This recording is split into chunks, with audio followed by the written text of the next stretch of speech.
Marcia. We're live. All right. I got a question. Thank you. Oh, we're live? Yeah, you're gonna. All right.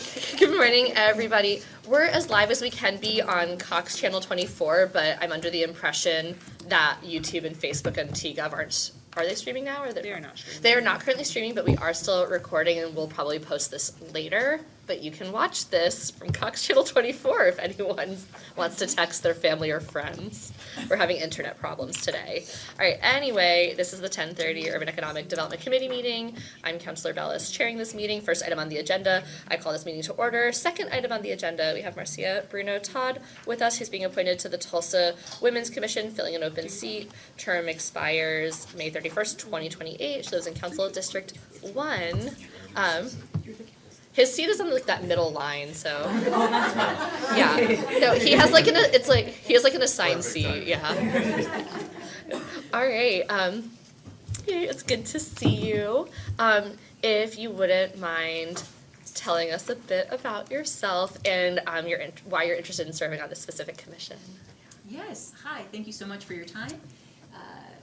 Council, I appreciate you all. I am Marcia Bruno Todd, and I'm a proud Tulsan. I'm proud choosing to raise my family here.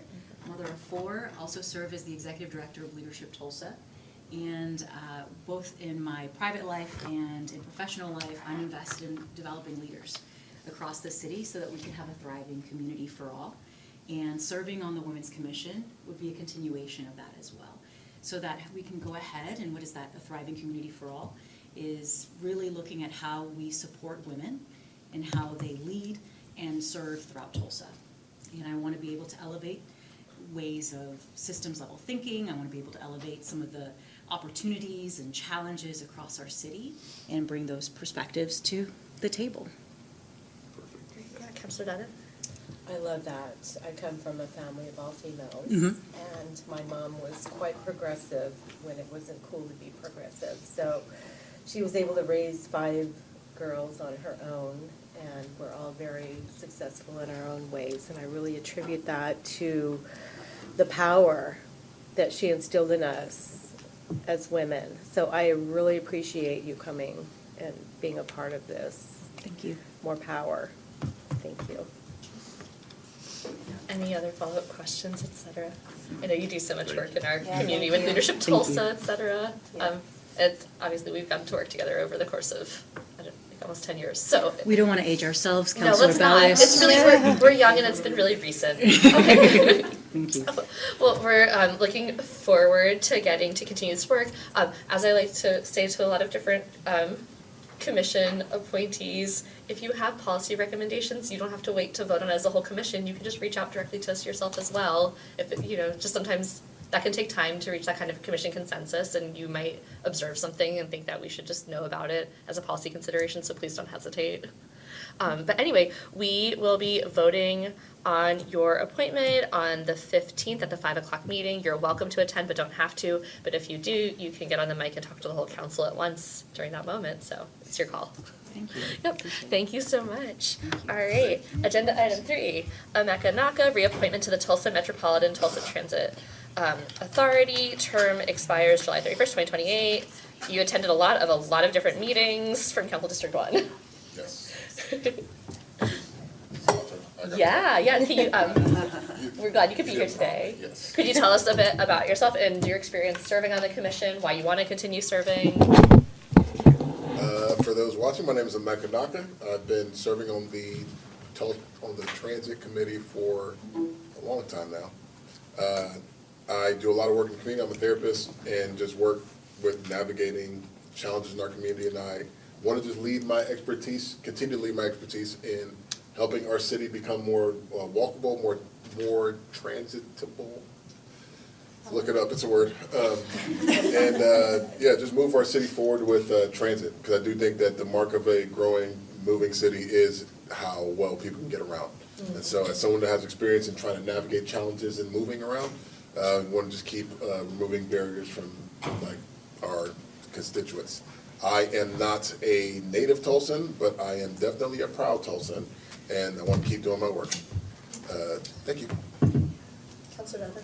Yeah, I think that's wonderful, and I would love for you to reach out to us anytime in ways that we can also support you in getting better services for our disabled and challenged community members. I didn't know that you all had 103 meetings to go to, so like, Yeah, it's a lot. how, part of me is like, that's inaccessible to just go to that many meetings, but. I'm working on it. Yeah. No, I know. Well, I was gonna say, on the paper, it says that he attended about half of those, but like, no judgment, because that's so many. Yeah, that is a lot. But no, we appreciate your perspective. And yeah, if you think, or if you have, I know I mentioned policy recommendations, but it could also be budgetary, right? When we talk about transit, a lot of times that's an investment in infrastructure, and things like that. And I know we have the micro transit lift, like, overall transit. So if you have other, also even now, like, things you're like, you all should know about this and be like better supporting this, please let us know. We got an inside guy. Yeah, okay, yeah. I figured you might. All right, any other inquiries? Well, thank you for taking the time to come here today. We'll be voting on this on the 15th at 5 o'clock. You're welcome to attend. You don't have to, but if you want more time on a mic, you can have it. It's good to see you. Thank you, Mecca. Thank you. Thank you. All right. I forgot to mention at the top that item 17 has been moved to Public Works, just so everyone knows. Yeah. Okay. Agenda item 4, rezoning application Z7829 from RS3 to AGR from property located at the northwest corner of West 78th Street South and South 26th West Avenue, requested by Kobe and Kristen Smith. This is in Council District 2. Team APC voted 10-0 to recommend approval of AGR zoning. And Susan Miller is with us from the Planning Office. Good morning. So this is pretty straightforward. Those of you who've been here 5 years ago, this was part of a voluntary AGR program. This request is from RS3 to AGR. What that means is that, RS3, what was assigned over broad areas in 1970 when the code was updated in a broad way in the map.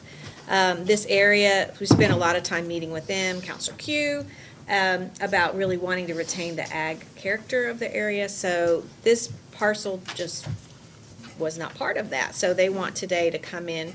It's over 2 acres, so even with AGR, they could split it into 2 lots, especially since they're on a corner. So that's what their request is. The difference is, besides the lot sizes and things, is AGR doesn't have a limitation on accessory buildings to help accommodate any ag uses, and there are more ag uses allowed in AGR than in RS3. Any other questions or comments? Okay. Or sure we don't want to debate a zoning thing? I'm kidding. Okay, we're on agenda item 5. Thank you so much, Susan. Ordinance amending the fiscal year 2025-2026 budget to transfer available appropriations of $3,202.23 between projects within the Stormwater Capital Project Subfund.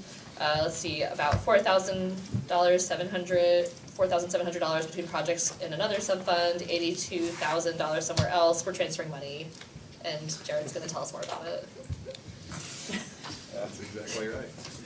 What more can I say about it? I think that covered it. I did cover it. These were all finished projects. We had to perform transfers to move them within 2 other projects per the governing body. So just this is moving it from finished places to projects that are continuing so that we can cover those other costs. All right, we can move on to agenda item 6 then. Ordinance amending the fiscal year 25-26 budget to make supplemental appropriations of $260,000 recognized from the grant revenues to be received from the George Kaiser Family Foundation and Community Care Oklahoma within the Social and Economic Development Non-Federal Grant Subfund for the Office of Health and Well-Being. Yes, this is, it was 2 awards we received, and there was a news event a little while back now, but this is the $210,000 from Community Care and $50,000 from George Kaiser Family Foundation. It's going to be used for staffing and a little bit of other services for the Office of Health and Well-Being with Dr. Pasha. And this is basically the seed money to kick it off. I know Dr. Pasha's out of town today. I'd asked if he was going to be here, but Counselor Dr. Wright. Thank you. So seed money to kick it off with intentions to come onto the general fund in the next fiscal, or do we know? I would say it's a possibility, but that has not been communicated necessarily to me. Who's been involved with the Office of Health and Wellbeing from our table?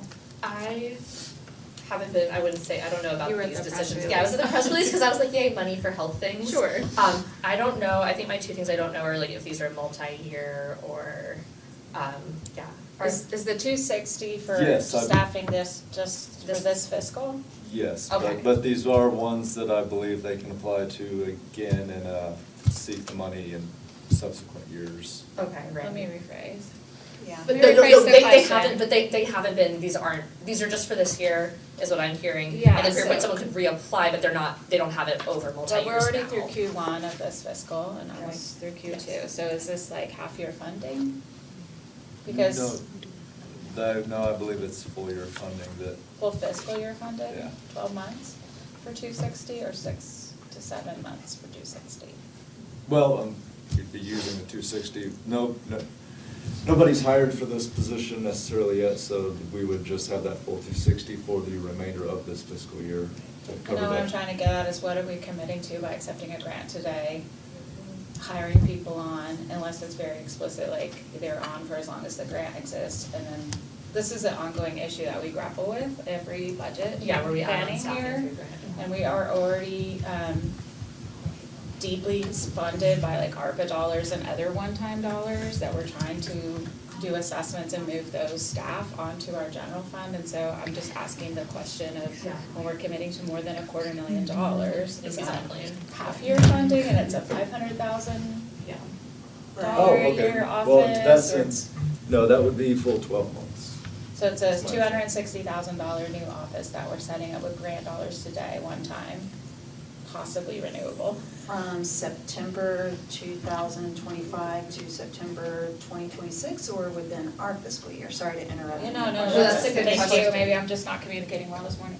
I think so that's a good question of, well, I'm guessing, I don't know how it looks in like our budget, knowing how like philanthropic grants, like this could just be like they've allocated this probably to them within just like whatever the cadence of a calendar year is from both of these entities. So I don't know how that looks like on our budget. I'm just drawing a parallel to the Office of Family, Children, and Yeah. Youth, where we started with about the same dollar amount collectively to launch, and it's not just staying in that Yeah. launch seed lane, so. So here's my proposal to my colleagues on this, because since we don't have Dr. Pasha here.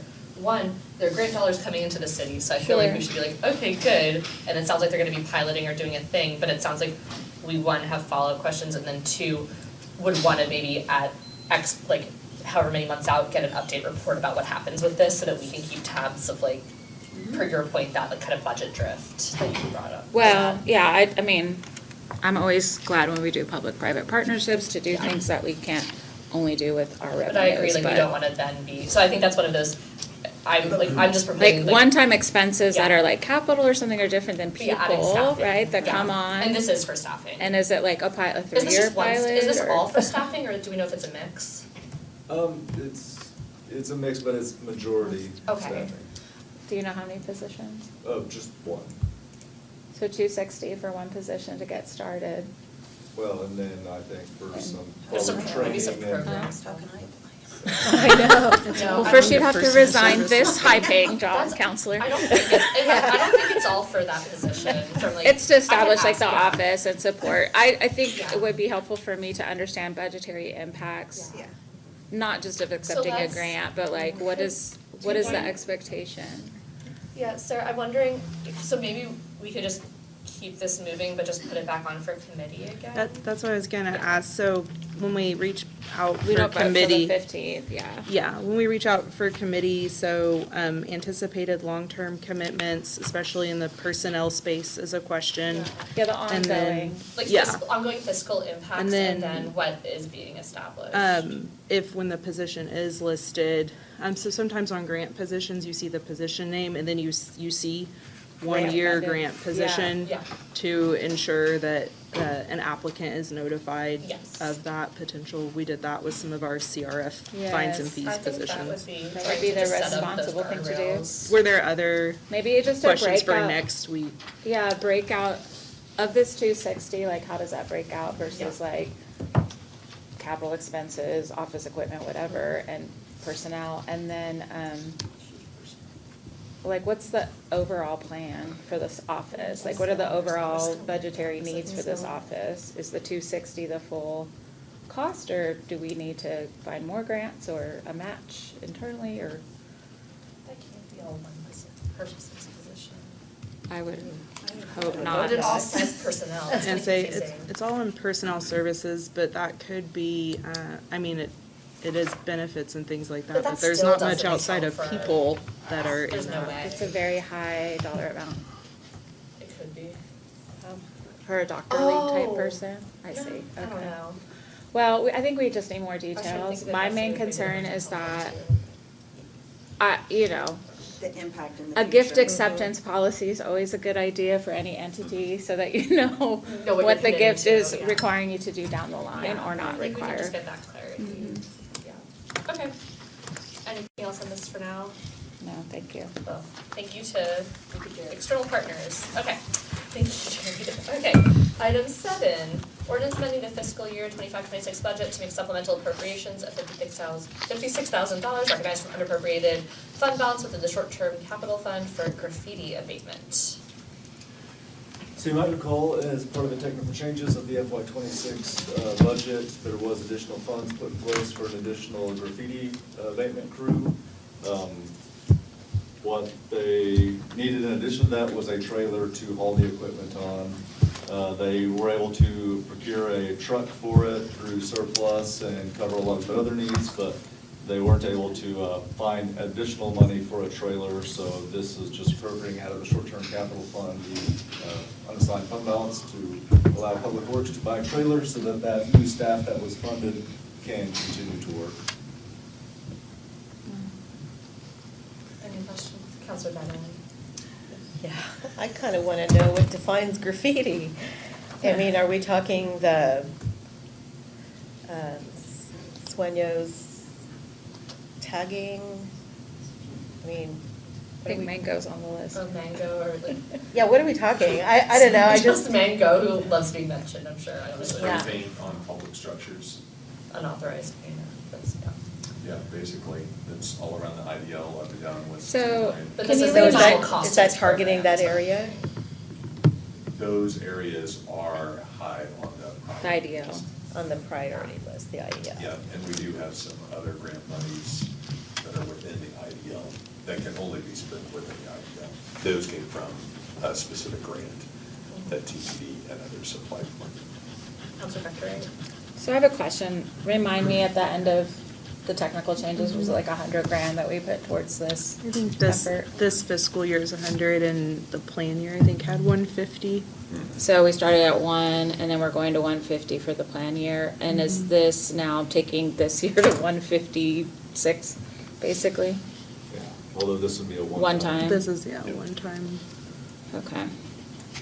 And I believe that the difference between 100 this year and 150 next year was because Terry didn't think he'd get the position filled until. Sure. like, third of Like the a way mid-year along the year. hiring? Yep.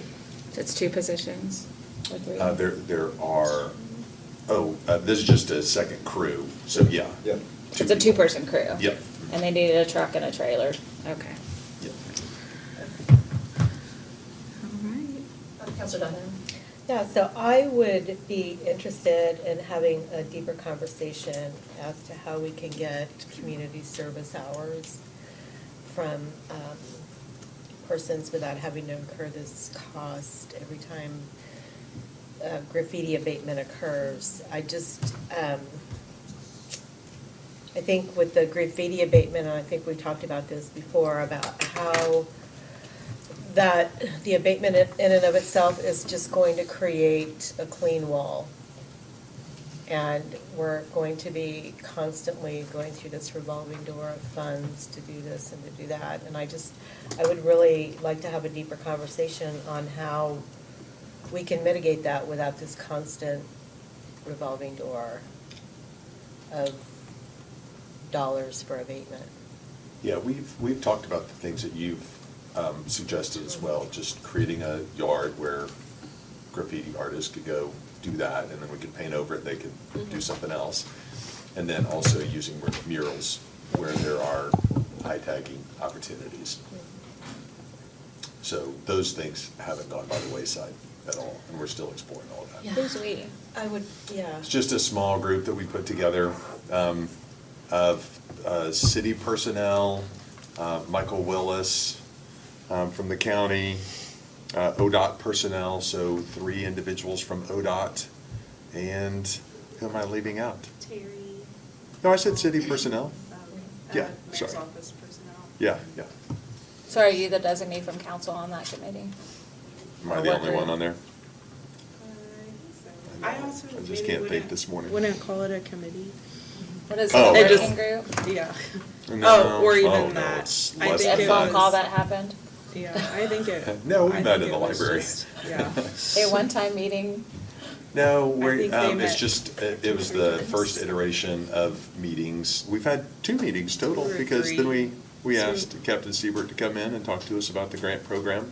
We met with the state too, Uh-huh. separately. Yeah, on a conference call, just talking about their efforts to abate graffiti as well. Okay. So is It's a state, Sisyphusian activity, is I know. state also throwing in? Well, they usually, they are the ones that Yes, they usually have pay. a crew, and we have a memorandum of understanding that's either been done or is in the works, so that we can abate on their property and they can abate on our property.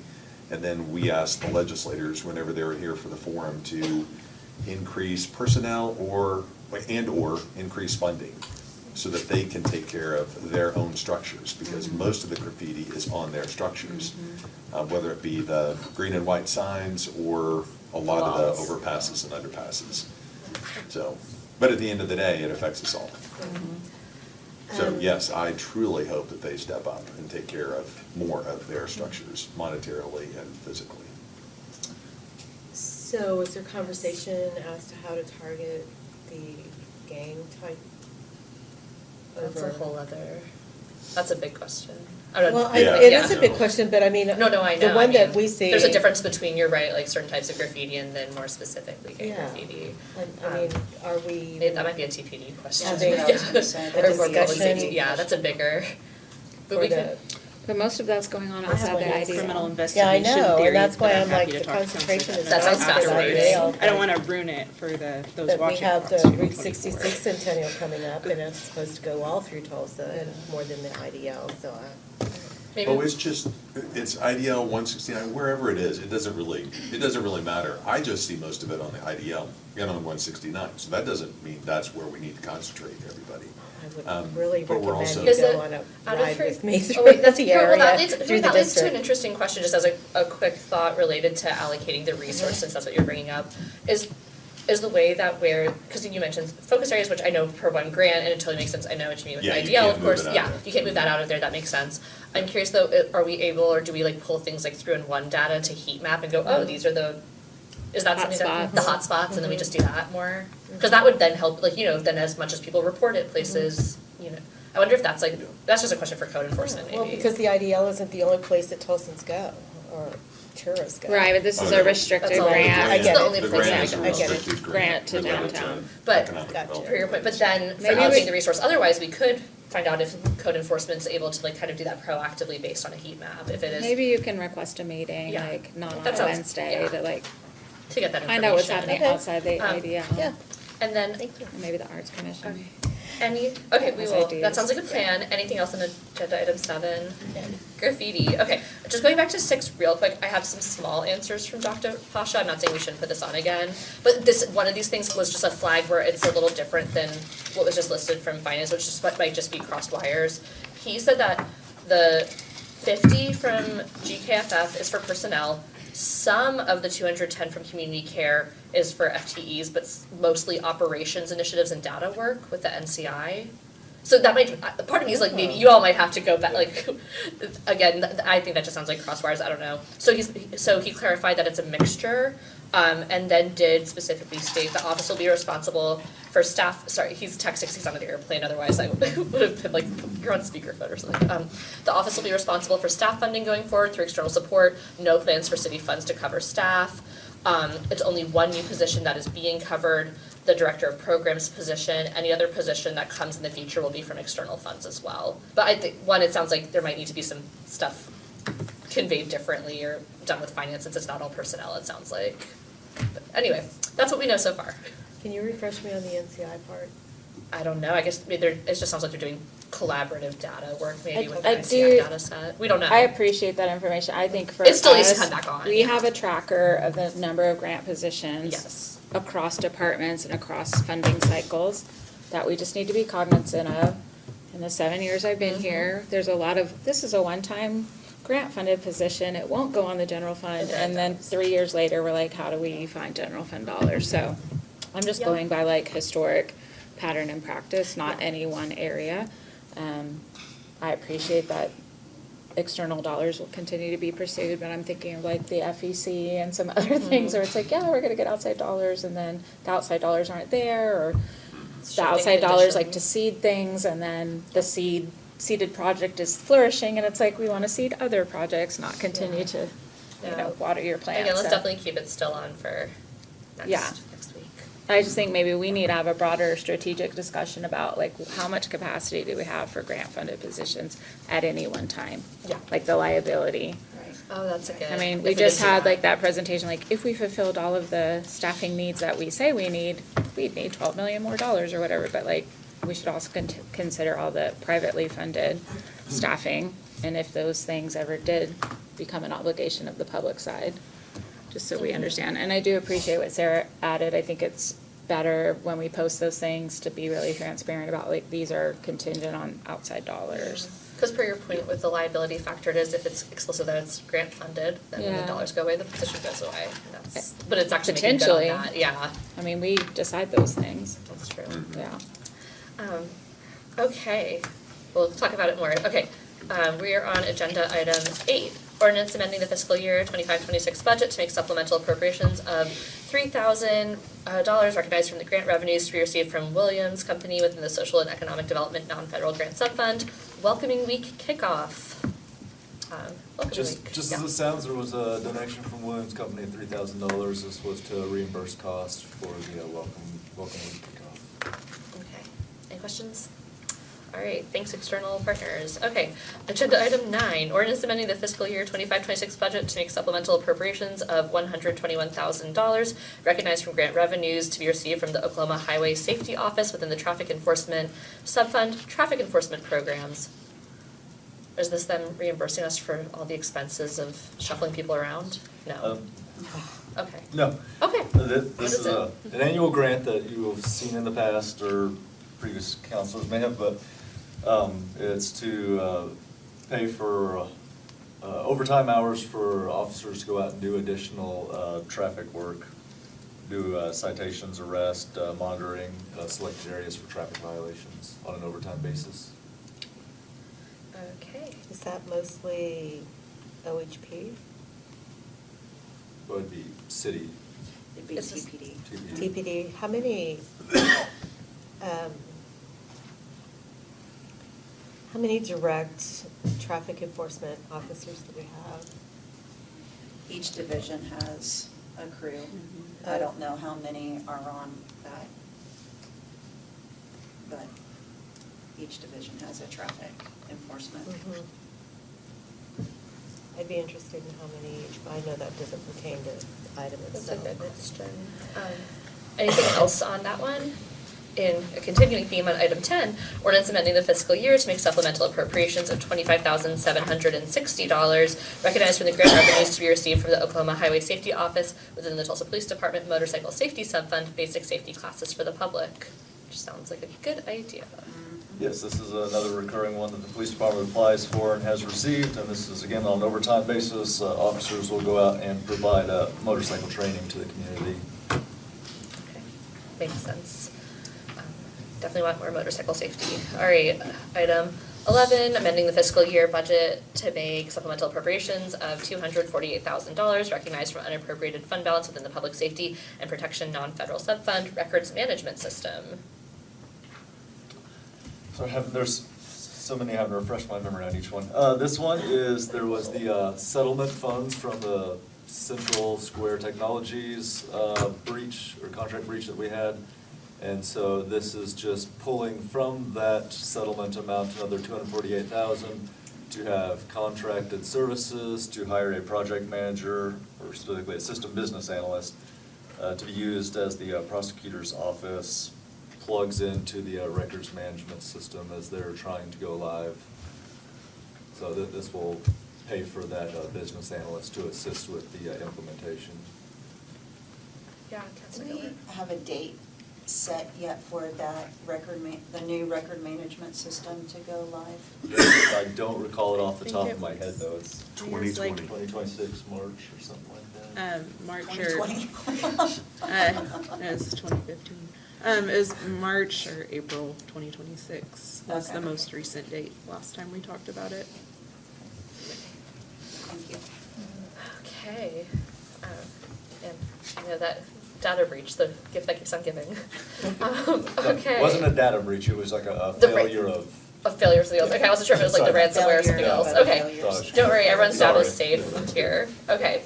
That's Probably. really reassuring, Counselor. I did it. Okay. We are on agenda item 12. It's okay, I'm sure the tech overlords out there will. Anyway, okay. Ordinance amending the fiscal year 25-26 budget to transfer unencumbered and unexpended appropriation balances of $2,052,003.88 between projects within the 2020 GO Bond Issue 2 Subfund, 33rd West Avenue Savings to Gilcrease Road. This is transfer, moving dollars from completed projects to a different project that it was already approved, and within that package and that subfund, these dollars will be moved to the Gilcrease Road over on Pine and Admiral, the widening that's, I believe, related to the overall plan for the Gilcrease rehabilitation in general. So we'll Great. cover overruns in that project. Okay. All right, agenda item 13, ordinance amending the fiscal year budget to make supplemental appropriations of $1,060,000 recognized from unappropriated fund balance within the Social and Economic Development Non-Federal Grant Subfund, Housing Small Business Loan Fund. This is appropriating $1.06 million from unassigned fund balance. Within that fund, $900,000 of it will be going to a housing small business loan fund. It'll be administered by TEDC, and they'll be used to provide loans for local small businesses, redeveloping existing housing within Tulsa. The other $160,000 will be used for cost associated with economic development, just to have those ready. As a clarifying question, the 160, is that also through TEDC or that's staying with it? I believe that will stay with the Okay. city. It could go towards TEDC at some point, but at the moment, it would remain within MOED. Okay. Councilor Lakin? So what is the source of these funds? Is it truly the unallocated fund balance? Well, I mean, everything is unallocated until it's allocated. The source of these funds is the Vision 2026 Tulsa program. They had that capital program where we had the revolving loans that were paid out. I believe TEDC also administered those at the time through Teo into the middleman. There's housing loans were put out, retail development, et cetera. Actually, it was retail development. Revolving loans, they were sent out, as they were paid back, the money came to the city, was held in this fund, it accumulated to this 1.06 million, and they're being put out again for use. That's the $3 million Vision Retail Redevelopment Funds? That's the next one. Yeah, I know, I'm confused. Yeah, I am too. Can you, The I'm retail- gonna read item 14 too, and then can you parse out 13 and 14 Yeah. to us? Concerned we're So shifting 14 retail is, redevelopment sorry, to I know, housing. you get a lot of time with us today. 14 I know. is ordinance Me too. amending the fiscal What's year going on here? 25-26 budget to make appropriations of $1 million recognized from unappropriated fund balance within the sales tax redevelopment loan repayments Blood fund, pressure's going up. retail revitalization. So these are, 13 and 14 are two different things, tell us more. They're two different things on the agenda, but is the pot of Is it money one interrelated? thing? Yeah, that's what we're confused about. Pot of money on number 14 is, I believe, the 2014 Improve Our Tulsa 1 program, where we put out the 4.5 million for Yes. revolving loans. We had $3 million thought in the for a backup it was- retail Yeah, redevelopment three. fund in the Is that Vision. Vision in the second one? in the vision Yeah. package. Yeah, I think they're That 11 flipped. Is million. it- And then we had to redefine that it wasn't just to start new retail, but it could also be used To to revitalize. revitalize existing struggling areas with retail, RFA. Right. and- i.e. the East 71st Street And some corridor. people tried to move it just all John to Peoria, yeah. Right. So we Versus fixed that 71st Street structural corridor. issue. But now it's looking like maybe it's going to housing. So is it housing with retail at the bottom and I don't housing know. on I was- top, or? That's kind It of what looks it like- implies. I was concerned that we were just taking it from unallocated fund balance overall, Yeah. initially. That's what I Yeah, also. that's a good what I question also because heard we've been of. accused of using the unallocated fund balances irresponsibly, so I'm glad you asked that Yeah, question. I was having the same thought, being like, oh, so there are unallocated fund balances, and we then use them for things, and that's They're gonna normal figure it out. budgeting. Yeah, We just need to ask the questions. I was looking ahead to see if there's anything else we can do while they do that. Lots of fiscal responsibility happening here at this table. Yeah. Any other thoughts or comments? Yes, now that is an ongoing thing in Vision that is similar name, and I believe part of it also administered by TEDC, but No. sourcing from this pot of money. Yeah. Okay, did we figure it out? Well, so No. the. Need a flow chart. The Retail Revitalization Revolving Loan Fund has an economic incentive policy around it that you all adopted. It's partially funded by, so there's lots of visions here, the Vision Fund, the 2016-17 one that has the 3 pots of money that we break up the 11 million. So Jared's saying that's in the retail fund, but that's not the underlying source of this fund. Of the This one on 13 or 14? budget amendment. 13. 13. Correct. What is the underlying source of this one? Right. No, that. No, this is 14 on the screen. That's 14 on the Which screen. one are we talking about, 13 or Is that- 14? But what's, so. We're trying to talk about both. Are they two separate They're sources? two They are. separate. Two separate pots. There's 2 separate pots. All right, let's go back to 13 and So what's the pot of identify. money for 13 again? Yes. Can you, it's not a fund balance, it's not an unassigned fund balance? In Fund 1705, it's a fund balance. It was cash that was moved from the Vision Fund as it was in the FY '26 technical changes, that was one of the lines that was approved. It was 1.06 million or 1 million, something like that. That was moved out of Fund 4,000 into 1705, where it now sits as unassigned cash in 1705. How it came to be in Fund 4,000, which is the 2016 vision, was that 11 million project that Sarah referenced, the 3 or so million, 1.7 million or so. It went out for revolving loans. It was I feel like we used need for some We need a- written Was it for materials retail? to We need a outline flow chart. what is Yeah. happening I wanna here. say that I know, was- I ended up just COVID going small blank, because. And we're gonna move it Small to business. So can we, housing? It could was we just, COVID small business loans, that 1.1 went out. Yeah. We did this for like we're 5 gonna need a years flow ago. chart. So it was I don't have Sierra. the computer chip that's in No, Jared's not head. Sierra. No. No, this is that 3.2 Yeah. million bucks or whatever, Was Was this the- 3.4 million What year, bucks. sorry, what year was that all done? During COVID Okay. in 2020, very early in the COVID process, you Just- repurposed of that $3.2 million Which was pot. retail development Right. dollars. Some of You us took did. 1.1-ish million of that and ran a program for those businesses that had a COVID impact. Right. That was a loan program, and so Yep, that I money remember. came back. Back. Could we get more? But now it's back That's good to unappropriated know. in a fund balance instead of reallocated back from whence the loan came. But it's still retail related. It's still for Right. the same And this core was purpose. this is trying to move it to. To housing. Housing? Is- Could, That's now a Jared question. Yeah. what I'm hearing is, could we Is it- possibly, I feel like Oh, we need yeah, to let get me- like let a me flow just- chart of this to I have back on agree. for committees. Yeah, but we need I to agree. Can I discuss just- it. Allocating for housing. So here's my Yeah. concern, when we took a, Well, some of us were like, I don't know emergency about the loan program during an either. emergency situation and said, let's shift to these small business supports, knowing it was gonna be infused back. It sounds like the infusion just went to general fund, so, no, I think No, it never went, touched general yeah. fund. It stayed within that it stayed within 4,000 it. account. Right. So how is it unappropriated? The council has to reappropriate it when most of your policies are set up to where when your money comes back into the city, the council reappropriates those funds, because you don't necessarily have to reappropriate them in the same manner that you did the first time. Except this was a vote of the people to It- fund a retail Yeah, program. Well- it feels like we took that retail money and just reappropriated the use, still the retail.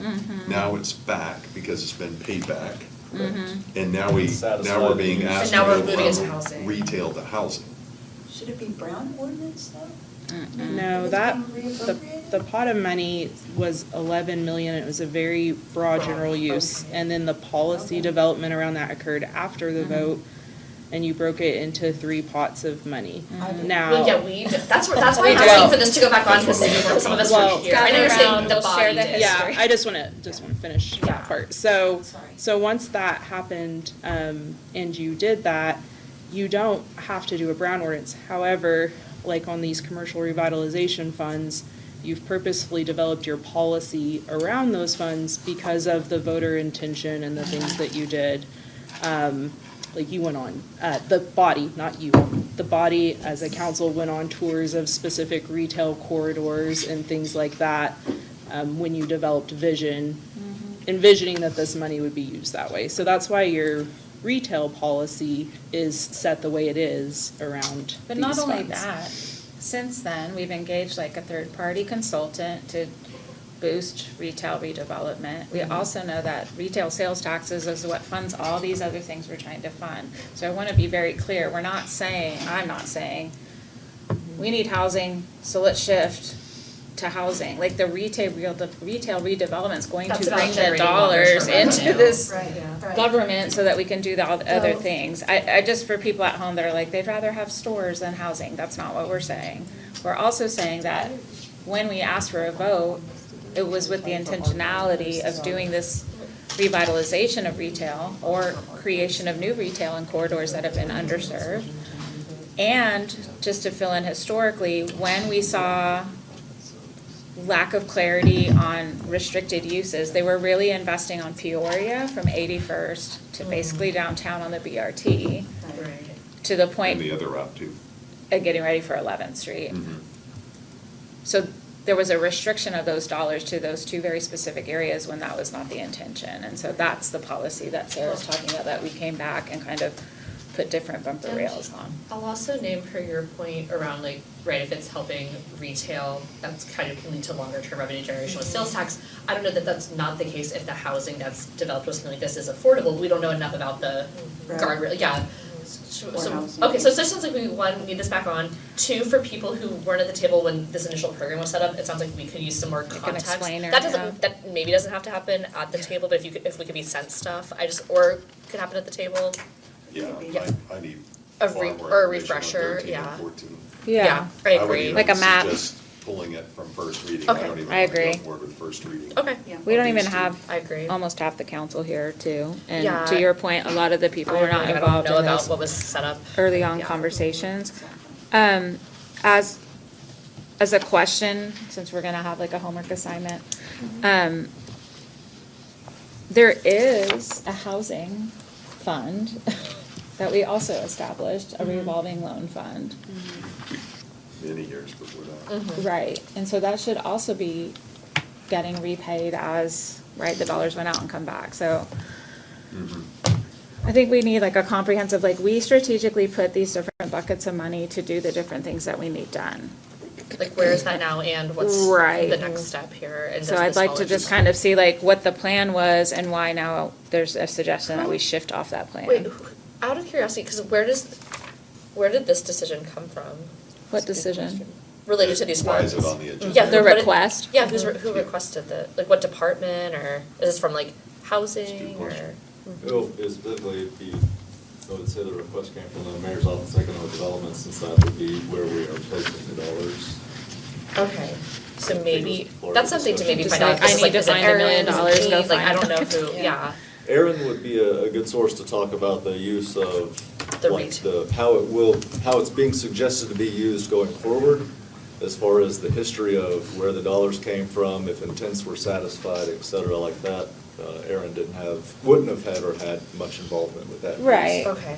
To me, it seems like there's an opportunity that needs $1 million, and so it was like, where can we What get is it it? from? Yeah. Yeah, we need to know what it is. So, And I'm who not saying is it's working not on a what. worthwhile opportunity to fund, I'm saying We let's need be to know what it responsible is. with how we're choosing to fund it. Plus $3.2 million, whatever the number is, isn't a lot of money in a revolving loan fund. And in a city of our size where we need to do continuous retail corridor. Yes. Work, Just yeah. as a reminder, Opportunities yeah. to For your point, it is like, is this the rehabilitate highest, best use of businesses. those Yes. dollars if it's only gonna go so far in that bucket? Yeah. That's a good Right. point. Yeah. Okay, all right, so we'll get to revisit that. So we're We're pulling those. We're gonna not put it on for first tonight, though. 13 and sounds 14 like. are off for Okay, first we'll reading, it pull sounds them. like there's And we didn't consensus. even really get to 14. I No. know, But- Did you, but we just have bigger questions. okay, I was gonna say, did you have specific questions on 14? I wrote down specific questions for 13. What do we But- think? We need to know the sources and uses of both of Yeah, these fund like, what's the balance, like where the intention? fund Are you balances able came to from answer and, those? Well, I mean, the source on both of them, the 13 was the source, was the 2016 sales tax. Right. And the source on 14 was the Improve Our Tulsa One sales tax. yeah, I think what would be helpful for a lot of us who haven't been here longer than 4 years or 2, is We had like some gap how the money years. came to be, vision, IoT, whatever it was, where it has been used to date and how, like why is the money coming back? And then, so we can see like, are we taking a left from the Yeah. linear use that was initially envisioned? And I'm not saying we can't do that, but we should be making like a very informed choice Or about to me, it. it's also So- like, what else could we put these dollars towards? Like, I don't. That, that's- and also where else could we find dollars to fund the thing that's being requested? Yes, like, we don't know what the request Right. really is. And Yeah. what So it on- is, what Yeah. the project is. So Councilor Lee. On 14, are you saying that the source is retail revitalization revolving funds, and it's going to stay within retail revitalization revolving funds? It's just going to have a specific target area, being this Comanche Choice neighborhood? Yes, I would say that's an accurate. Okay, Okay. that makes, So that's makes more better, sense. because at least the That's very sources and clear. uses stay Right. consistent, but we're saying we're going to take 1 million of the 3.2 million Yeah. and put it in a very specific place. Yeah. Mm-hmm. But, so we have to decide if we want to put it in that specific place with the acknowledgement that we're gonna get HUD money, some kind of grant funds from HUD. But I don't know how much the. Mm-hmm. It's a match. Grant, what kind of match? $1 Is it million dollar for dollar? 1 million is there 50. time sensitivity to this match that's Okay. listed? I'm not sure. That's a question Is too. it still available? I mean, is We have a it lot of still- questions, yeah. It's That's a like a question. 1-to-1 plus But administrative. it is like, so- if, yeah, I mean, right now, everything's on Yeah. ice. Yeah. We don't Oh, even know. that was bad. Well, that's number 14, we could put 14 on first I did not reading. mean that. We could put 14 on first reading if we. Should we do 14 on first reading just in case the match funding's time sensitive? Is that? We can, the other issue is there's a process that we put in place where these things come through council, we're notified of the project, so that we can decide before we allocate funding, whether or not we're good with a project. Yeah, There's a review committee, I don't even know if it's gone through the review committee, yeah, I have a lot of so question marks. We're putting I the don't know. cart before Why the don't- horse right here. It's So you're like, right, just HUD want is- the why don't we dollars. just, why don't we say we're going to pull it from first reading, but we Okay. can change that at 4 o'clock if, If we get more information between now Yeah. and then. So this Okay. is on If somebody 14, but on says- 13, we're pausing. 13 for sure pausing, 14, we just are like, if there is a time More sensitivity to details. match dollars, that would be good for us to know. there's no emergency clause on it, No, so so it makes probably me feel not. like we have time. There never is on budget. Oh, yeah, exactly. Okay, So- Because it's just the. it's just the, okay, so then But we'll go pull back to both. what you said, this Yeah. process, Okay. we need to know what the project is, or we get to know what the project is. We should Yeah, know. there's a 7-step process, Yeah. and the full review committee approves the application, and then the city council is notified of the project before TEDC implements the incentive. So it gives us the opportunity. But that's after we to- allocate this. No. No, I think 7 the. steps Before. before we I think Before we allocate. allocate this. is, Yeah, we don't yeah, put, for us. So us to there's, so we have- haven't done these steps yet that should have happened for this item, is what you're saying? Evidently not. Okay, all right, well then We that should explains. follow the map. I don't remember us being notified of this project. No, this all seems like new to all of us. Okay, Yeah. so we're pulling both of these to hear more unless someone suddenly tells us a time sensitivity before. I would the really fourth. like to, I know we get backup documents like we're saying here, but on things like this, because some of this stretches back now 5 to 10 years, it would be good if we have like a little There's map, like a historical. one-page map that we can all get on the same page with. Mhm. Even the 7-step process, you all don't know about it because you didn't develop it, so now that it's come up, we should like share that with everyone and then give you all time to ask questions of staff, like what does this mean, or how did we get here? I do remember developing that, and I think it was very thoughtful, so we should stick to what we said we were gonna do. Oh, yeah, we went through a number of these Yeah. things, just so that we could continue to have influence on projects that we decided needed to be Yeah, and ask funded. questions. If this is Comanche, I just even wonder if the District 1 counselor, Even knows about it. Yeah, that's Correct. probably- Yeah. Which she might, that's the other things we don't know. Okay, well, it sounds like Jared we're, is just the messenger. yes. yeah, we know you're in the middle But I of think all it's, this we need to have information. these discussions. We do. y'all. Yeah, Again, especially acknowledging there's just a lot of moving needs. parts. Yeah. Alright, agenda item 15, that looks more clear cut. Ordinance amending the fiscal year 25-26 budget to make supplemental appropriations of $9,683, $54,410 from grant revenues to be received from the Oklahoma Historical Society, and a grant match of $36,273 transferred to be received from the general fund within the Historic Preservation Grant Subfund, and to transfer unencumbered and unexpended appropriations balance of $36,273 between departments and account groups within the general fund, Oklahoma Historical Society grant. This is a grant from the Oklahoma Historical Society, and it helps offset cost for staff and some services. There's an in-kind match that we provide, but it is just salary expenses we already incur by that staff, and so really this is just covering additional costs. Okay. Any questions? Alright, sounds good. We're on agenda item 16.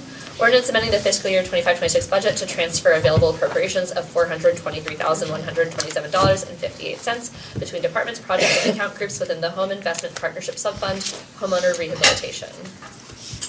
Deferring to Reese. You're probably so happy to have Reese talk to Well, us instead.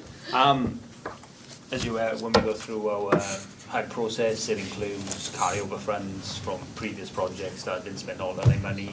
So this is just a transfer, moving old projects that are now complete into our PY 25 projects. Okay, Councilor Dr. Wright? Thank you.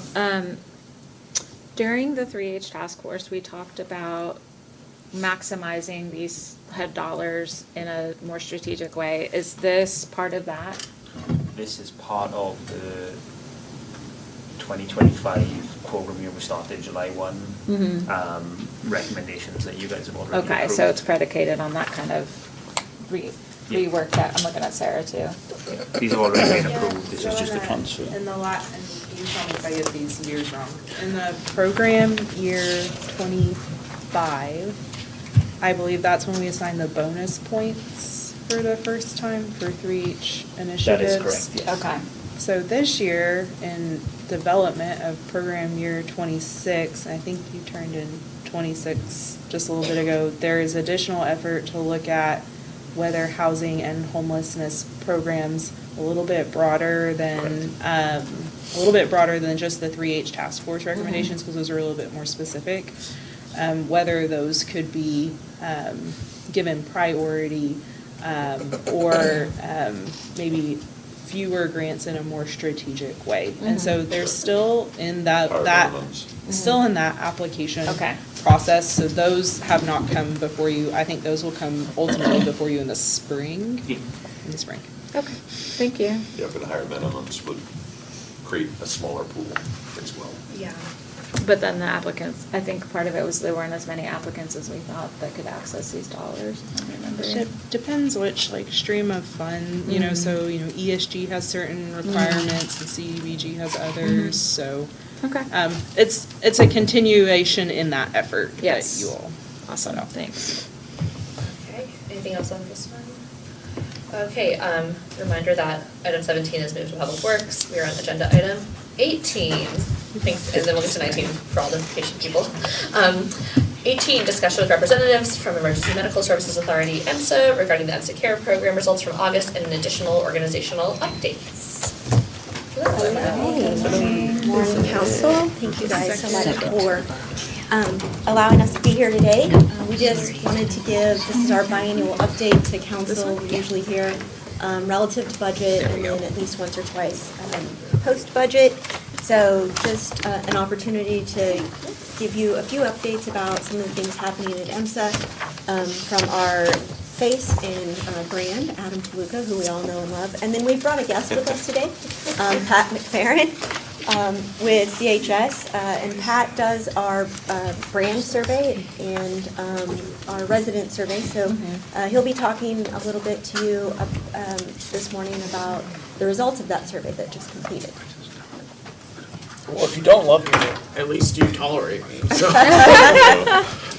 again, thank you for the time. I know that these updates are only twice a year, but we're also sending you newsletters. So hopefully you're getting our newsletters quarterly with some organizational updates. We're going to go through our organizational updates through our values. Our values really drive our progress. These are our 4 core values. Patient-centered. I'm going to tell you about our Tulsa 911 Communication Center's ACE. Reaccreditation, that stands for Accredited Center of Excellence, 25 years and counting. Team focused. This year we launched a Gallup Employee Engagement Survey. I'm going to share those results with you to kind of showcase what our baseline is for employee engagement and how we're working to improve that. Fiscally responsible. We're going to update you on the EMSA Care 2025 open enrollment campaign, how that went for the city of Tulsa. And then the results from some of the marketing opportunities that we put forward in August.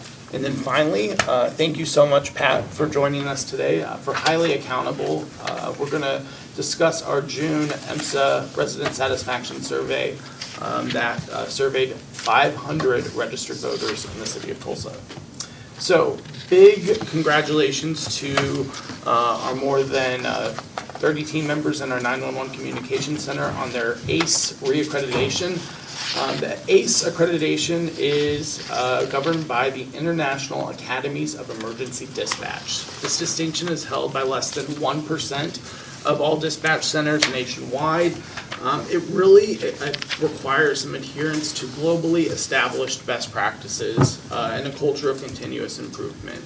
This is a rigorous accreditation process and takes a lot of effort and a lot of work, but we really feel that it shows kind of the quality that Tulsans can expect when they call 911. We are one of only 163 emergency dispatch centers in the U.S. to achieve or renew ACE status. And fun fact, EMSA actually is 2 of those because our center in Oklahoma City is also ACE accredited. Reaccreditation requires a comprehensive review every 3 years based on IAED's established 20 points of accreditation, benchmarking excellence for medical dispatching. I know some of you have some experience with the comm center, and you know that is a tough job.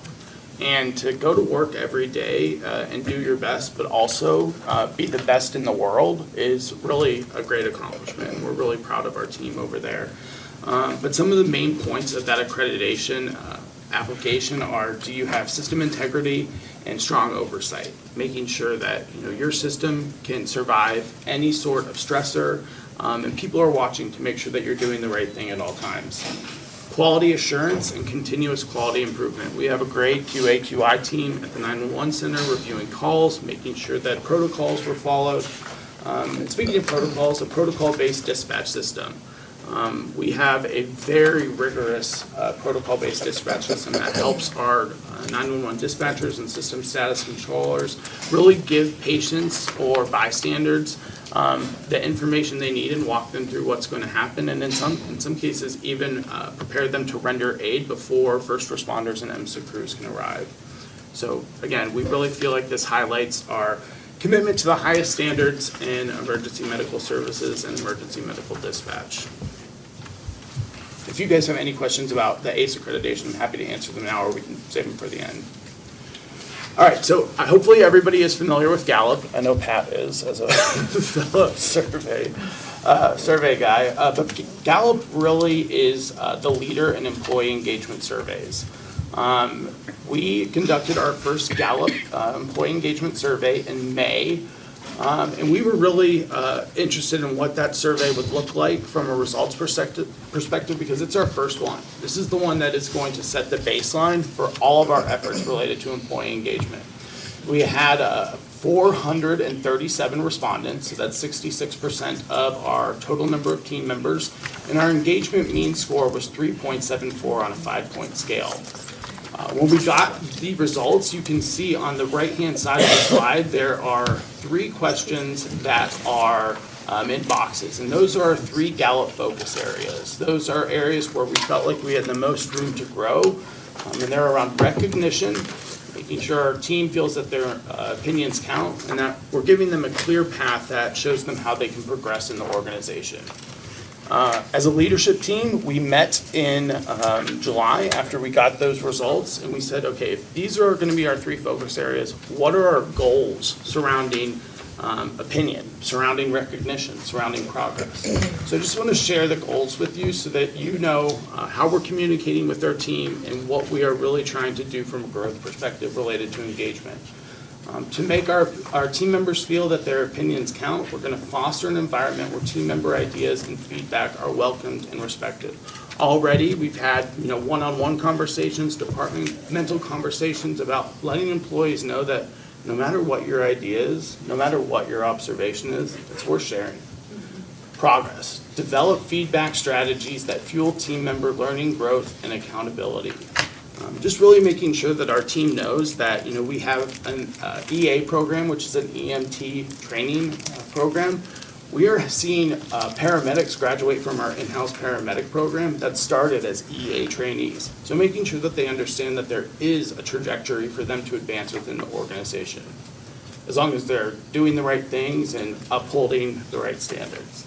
And finally, recognition. Build a team environment where appreciation is regularly expressed and celebrated, making sure that we know that we appreciate their work. We launched an internal recognition platform called Nectar. Very fun. Every team member can give Nectar shout-outs, and it's a great way for us to see our team doing not just top-down recognition, but 360 recognition, peer-to-peer, supervisor to supervisor. Even an EMT can give a shout out to one of their field operations supervisors. It's been great to see, and they've really latched on to that. And since we're a 24/7, 365 operation, Nectar's always on. They can always make the post.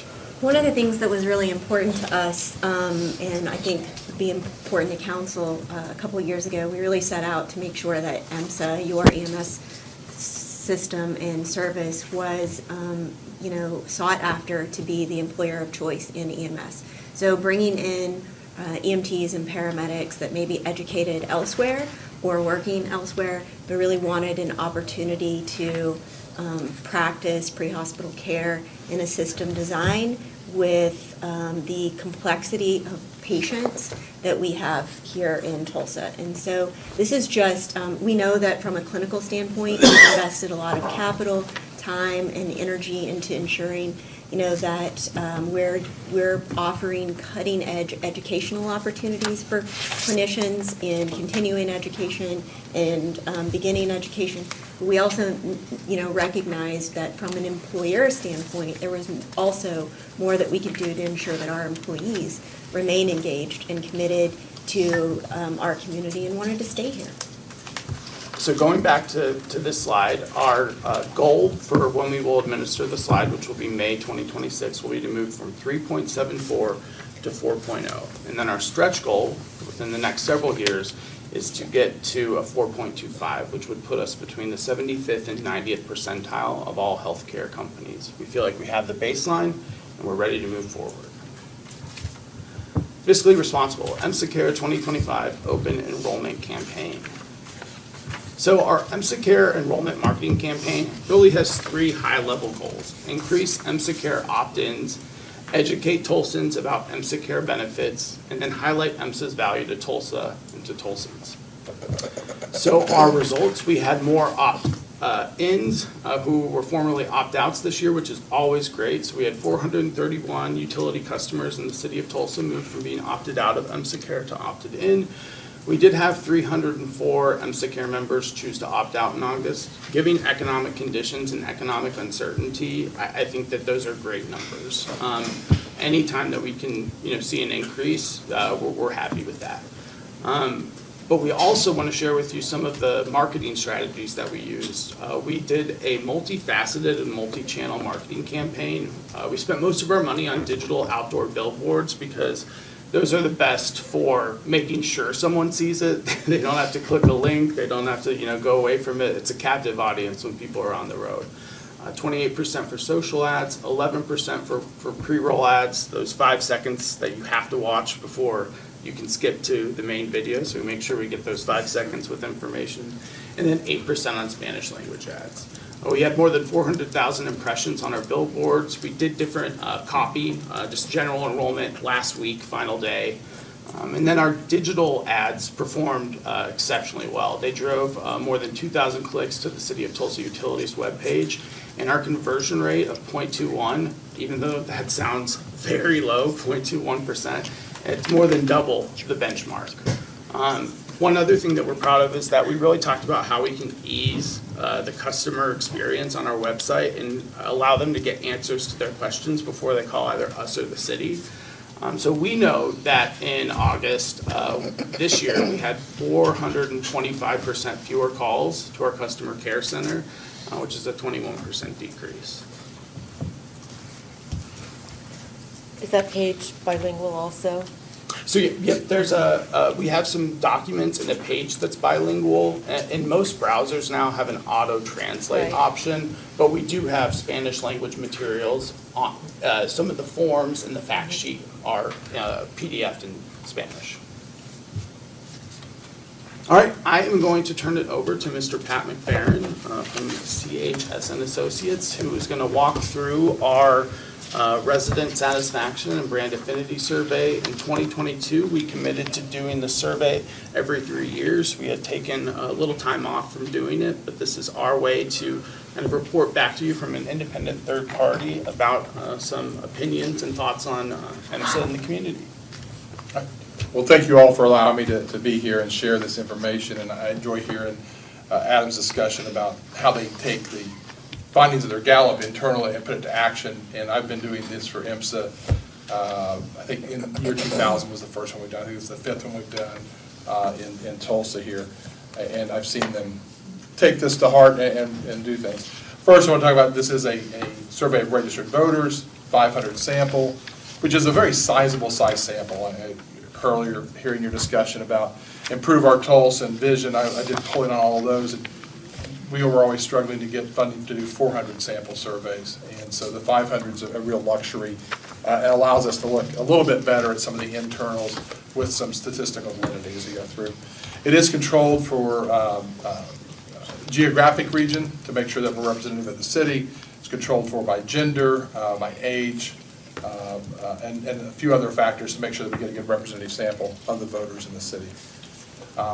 Looking at the ambulance service that's been used, I wanted to point this out because it'll become very interesting, I think, in the future here on some of the other slides. We have 58% that have had personal experience with ambulance service, and that is with IMSA only. You can see we have another 7% that have another company, then 10% that have been IMSA and another company. So that's 68%, which is pretty similar to what we saw in 2022, where it was 65 IMSA and 6% another company, based on our sample. There's just a little bit of sample variance there. But the key thing I want to point out is those who have had experience with both IMSA and a different company have a different opinion about things than anybody else does here. And I think you'll find that very interesting. Here is the ambulance service performance over time. You can see in 2022, we had really strong numbers, 42% excellent, 42 good. Those have come down a little bit. Still better than we had in 2012, 2005, or 2000. I will tell you, in 2022, in all of the healthcare and first responder areas, I was doing survey work, we still have what I would call a COVID glow. And so most everything has come down since that time, since 2022. So I'm not real concerned about that decline there, although it's something obviously to watch. If it happens again in 3 years, then you do have a trend. But right now, I would still tell you 34 excellent, 41 good.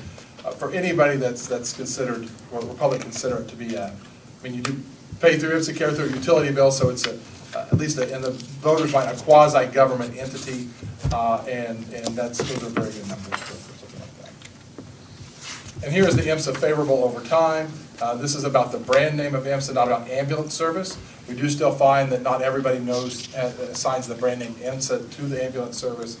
But among those that do know the name IMSA, it's 73 have a favorable impression, 7 unfavorable. That 10-to-1 ratio is something you always want to look for. Again, I think you saw a little bit of a glow in 2022, where it was 84-6. So this is an improvement over 2012, not quite where we were in 2005, but still, the 10-to-1 ratio is a good number. And especially when you see it's 43 strongly favorable, 2% strongly unfavorable. And especially when you realize that many times when you're using this service, it's more of a stressful atmosphere. We all know that that's not always the great personal outcomes that people might want. So to have this kind of a ratio in this kind of a field from other things I've done, these are really good numbers. Also call your attention to, you can see those that have used multiple services, IMSA gets an 84-0. So someone that's able to compare IMSA to another service is the most likely to give it the highest rating.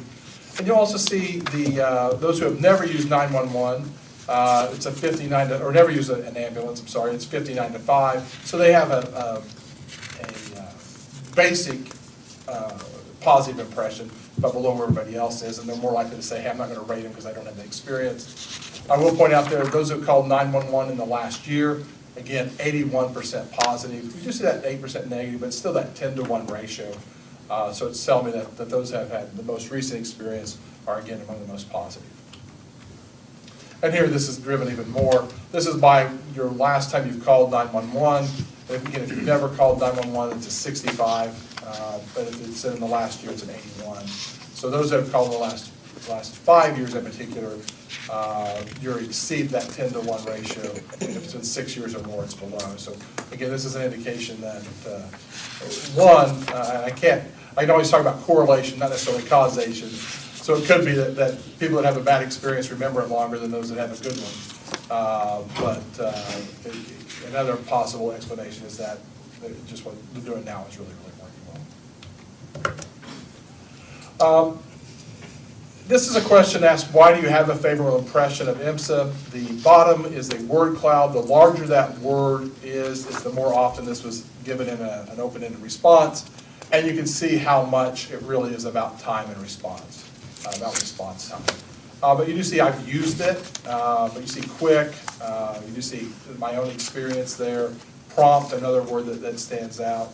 But it's, the top charts is where we categorize those responses.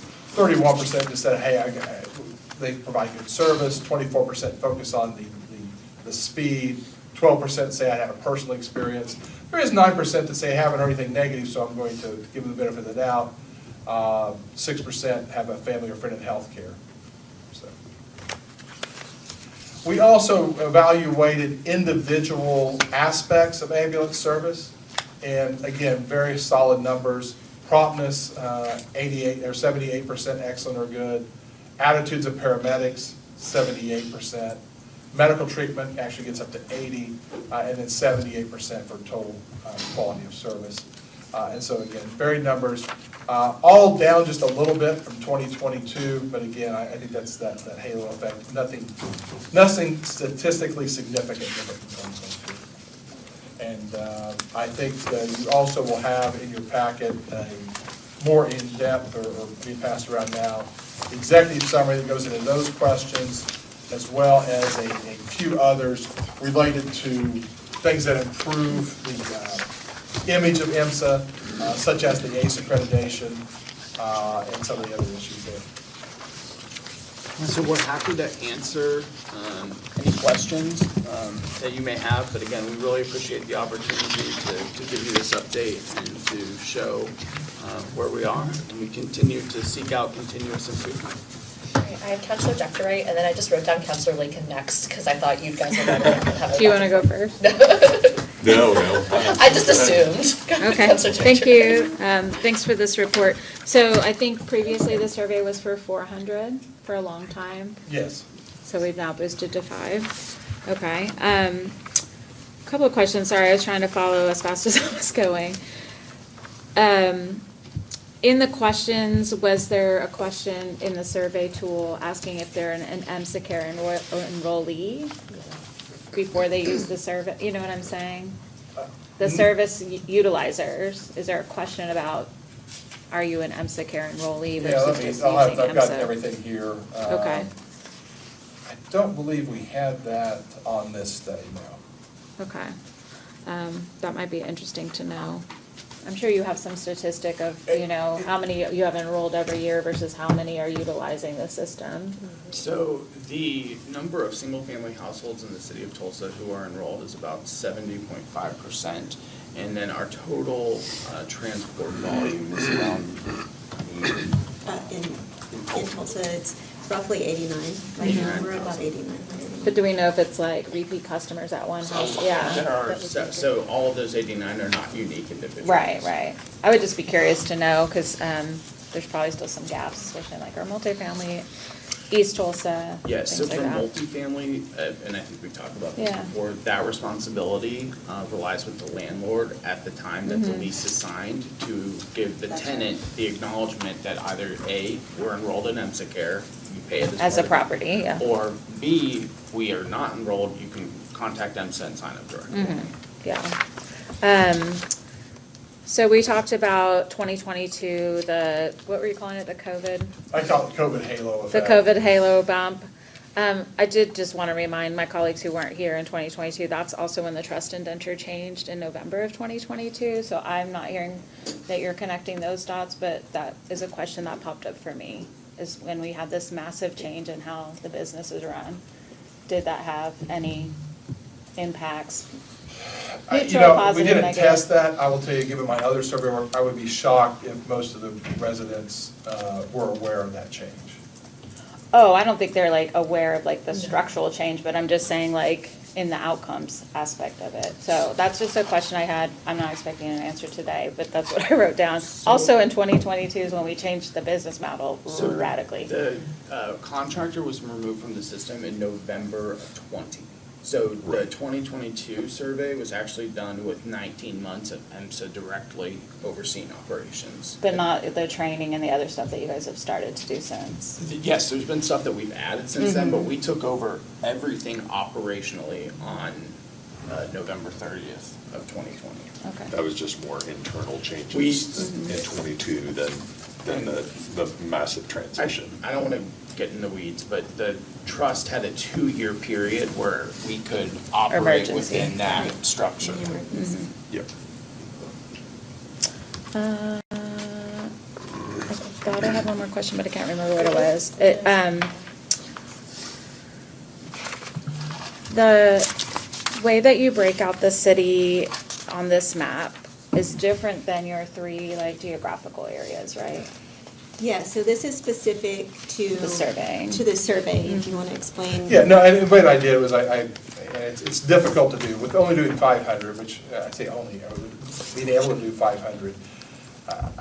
And this is voters, so I wanted to use kind of voter boundaries. So I used the city council districts to create those.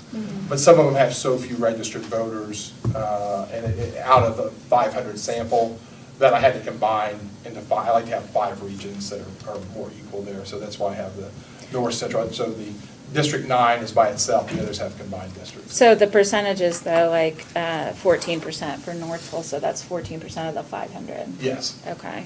Which is also reflective of the percentage of voters from that area. Sure. Something citywide. I guess my question, or just a curiosity, is the EMSA, remind me what you call it, Jonna? Non-discrimination zones. Yes, So- are 3 zones over the city. They are. So the reason, and basically, it's just for us, it's a Yeah. checks and balance Mhm. for operations to ensure that we're not serving one area of the city differently than Mhm. we're serving another area of the city, based on an assumption that they have the ability to pay or not. Right. I'm just remembering back when we were looking in East Tulsa specifically, like either underutilization or lower response on the survey. And so that's what I'm trying to get to in terms of geography and customers. Well, I mean, I am not opposed, I mean, I'd be more than willing, if I get that delineation kind of by precinct boundaries, which is what I Yeah, have as to close kind as of use, you- that I can still Yours look are at more this on like data. arterial, like, Yeah, they'll line up generally. Sure. But, and if we got somebody that's in a split precinct or a split area, I can look them up, and it's just 500 people. Yeah. But we could plot those, and I could run that crosstab fairly easily to Okay. see if there's I would just be a interested in statistic that. significant difference between those three. yeah, I mean, I see here for your purposes, like you have my district with District 6, but utilization's quite disparate. My district has lots of hospitals, lots of clinics, lots of people with more than one car, and District 6 is pretty isolated, lower socioeconomics overall, and also a lot more immigrants. So those are the things that, in some of the other work we're doing, we've been looking at. And I would just be curious to see how your survey kind of We could goes absolutely that do way. that. I mean, for example, I mean, not to get too far off here, and pull me back if you want to, but in Oklahoma City, we look at core, densely Mhm. populated, and then sparsely populated. Mhm. So we could look at a number of different ways. Sure. Okay, thank you. Counselor Dutton? Yeah, so to go back on to Counselor Dr. Wright's question, with the east corridor, first of all, really, were the people that were polled actual users? So there is some that have used EMSA in this particular survey. I also don't want to misrepresent this survey. We do patient experience surveys monthly with those that use our service. So as Pat mentioned, some of them were EMSA users or 911 users. For those that were, their affinity for EMSA as a brand was certainly higher than those that had no experience in the EMS system. Yeah, but whether or not you've used EMSA, that doesn't change the fact that we will be responding to your emergency within the city of Tulsa. So we want to make sure that we get a representation of Tulsans, not necessarily of users. Mm-hmm. And the brand and all Yeah. those other Yeah. things you were talking about. Okay. Also, with the response of EMSA, I have seen several times where first responders are actually there on site first before EMSA gets there. So how is that reflected in the data? Yeah, so it's not particularly reflected in this data. So that's by design. It's actually not the majority of the time, but, you know, it is designed so that if it is a priority one call, that our first response partners, our fire department partners, who may be geolocated in that particular area, are able to respond very quickly and start initial care if care is required. They also can cancel the ambulance if care is not required. So I don't think that that's particularly reflected because we do not specifically ask about fire response. We only ask about EMSA response. So when Pat, John and I designed the survey, the first set of questions are setup questions, and then he says, you may know, EMSA provides EMS or ambulance transport service within the city of Tulsa. So we get answered on their assumptions, then we set the facts, and then the rest of the survey is them knowing, if they did not know before, that EMSA is the EMS provider. Is there a median age that we're talking It about? sounds like so. The survey respondents, I don't know that I have the median age here, but it does skew much older because this is of voters. And so if we look at the. That makes too sense. bad. That's Yeah. who, yeah. Yeah, I mean, It's also- 37. I know, well, this is indicative of the Right. registered voters. Yeah, 37% of the respondents are over the age of 65, Oh, wow. Wow. Okay, so this is a. which is actually young when it comes to who actually votes. Who uses like ambulances too. Right. Okay, I have one more. Okay, I'm just sorry. flagging that it's almost Yeah, 12 I and know. I will be pumping again and we could Okay. be at this table in like 20 minutes. All right. Don't threaten us. I'm not, it's not like a threat, it's a threat to the Yeah. mics. So I'm just naming that to everyone. I just wanted to also know how many EMSA respondents, not respondents, but staff that are the providers, team medical members? team So, members, yeah, that yeah. are actually Hispanic, that speak multilingual Oh, yeah, languages. I do not have that information today. We have roughly 288 frontline positions in our Eastern Division. And we are right at 90% staffed in all positions. So I do not know, and I think I could probably, get back to our HR and see if they can bifurcate that out, if people have answered that in their onboarding process. I think that would be interesting, and back to Counselor Dr. Wright's questions about the percentages that we're looking at on this map of the Eastern Corridor and the ability for somebody to be comfortable receiving EMSA care who might not. Yeah, sure. However, because we run a deployment model such as we do, which is the goal is to get to the patient, particularly high priority patients, within a very short amount of time so that they receive the right care. We do not cohort ambulances in a specific region, zone, or district of the city. So even if we had 50 bilingual individuals on staff, there's no guarantee that they could run a call in that particular area of the community. But we do offer a variety of services to ensure that we are able to communicate with our patients, language lines, things like that, so that we can ensure that we can communicate with the patients at the scene of the incident. And Counselor Dutton, Riley Howard, our community relations and community events coordinator, he sits as a liaison on the Greater Tulsa Hispanic and Latinx Affairs Commission, and so that we're ingratiated in that community and make sure that he is aware of the specific needs, and he's the friendliest guy. So if there was there's not a better person. And what was the name of him? His name's Riley Howard, and I'm happy to connect you to via Okay. email. That would be great, thank you. All right, I myself and then Counselor Lincoln. I just have a quick, this is more of like a kind of financial projection question, if that's appropriate. Sure. I'm curious, acknowledging one, that obviously the government shutdown right now is all about like healthcare premiums and things like that.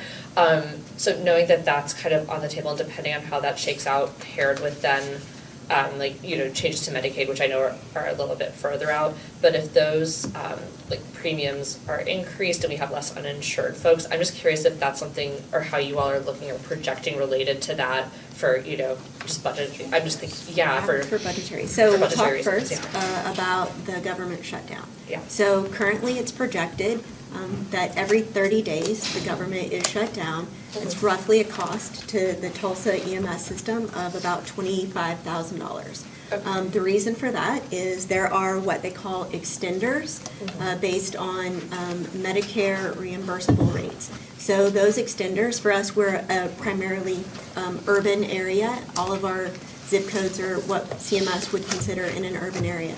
So without the continuation and the resolution, those extenders did not get re-upped before the government shut down. Okay. So what we will do is after the first 2 weeks, because CMS will hold a claim for 2 weeks anyway, is we will, if government reopens and the extenders are added back, then we will resubmit for underpayment and we'll be able to recoup that money.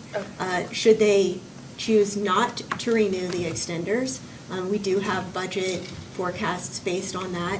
EMSA's in a really great position from a revenue perspective because part of our model is operational efficiency. And so we have been able to go into this budget period ensuring that we're able, that there will be no impact on our ability to produce service, on our ability to continue to buy the capital equipment and ambulances needed to serve our communities.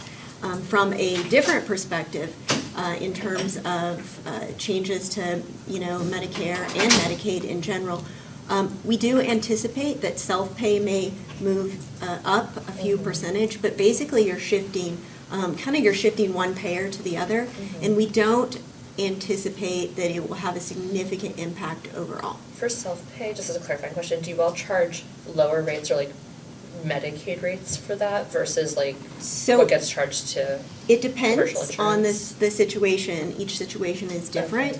So our rates are the same. Okay. The council sets our rates and our cities approve it. And our rate for transport, depending upon whether it's an ALS, ALS2, BLS, et cetera, those are the same regardless. Now, if an individual has a financial hardship or needs an extended period of time, they can reach out to our customer service team and our customer care team, and they'll walk through that individually. Okay, thank you. Mhm. All right, Counselor Lakin. Just talk real briefly about response rates, because they've been trending up, and last time I saw our key performance indicators, we were at 95%.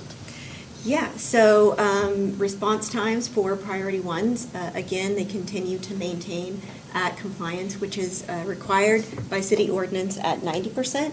And they continue to hover at or above 90%. So as Counselor Lakin mentioned, I think last month our response time for priority one is 95%, which means that we met our obligated response time requirement for the most critical calls 95% of the time or greater. And we have all those reports online, msok.gov, under the report section. You can see the finance reports as well as the response time reports, and then we have visual dashboards on our board meeting page. It's obviously a very important measurement. We want to make sure we're meeting those response times and exceeding that. I mean, we'd love to be at 100%, but there were times when we were well below 95% with our contractor previously.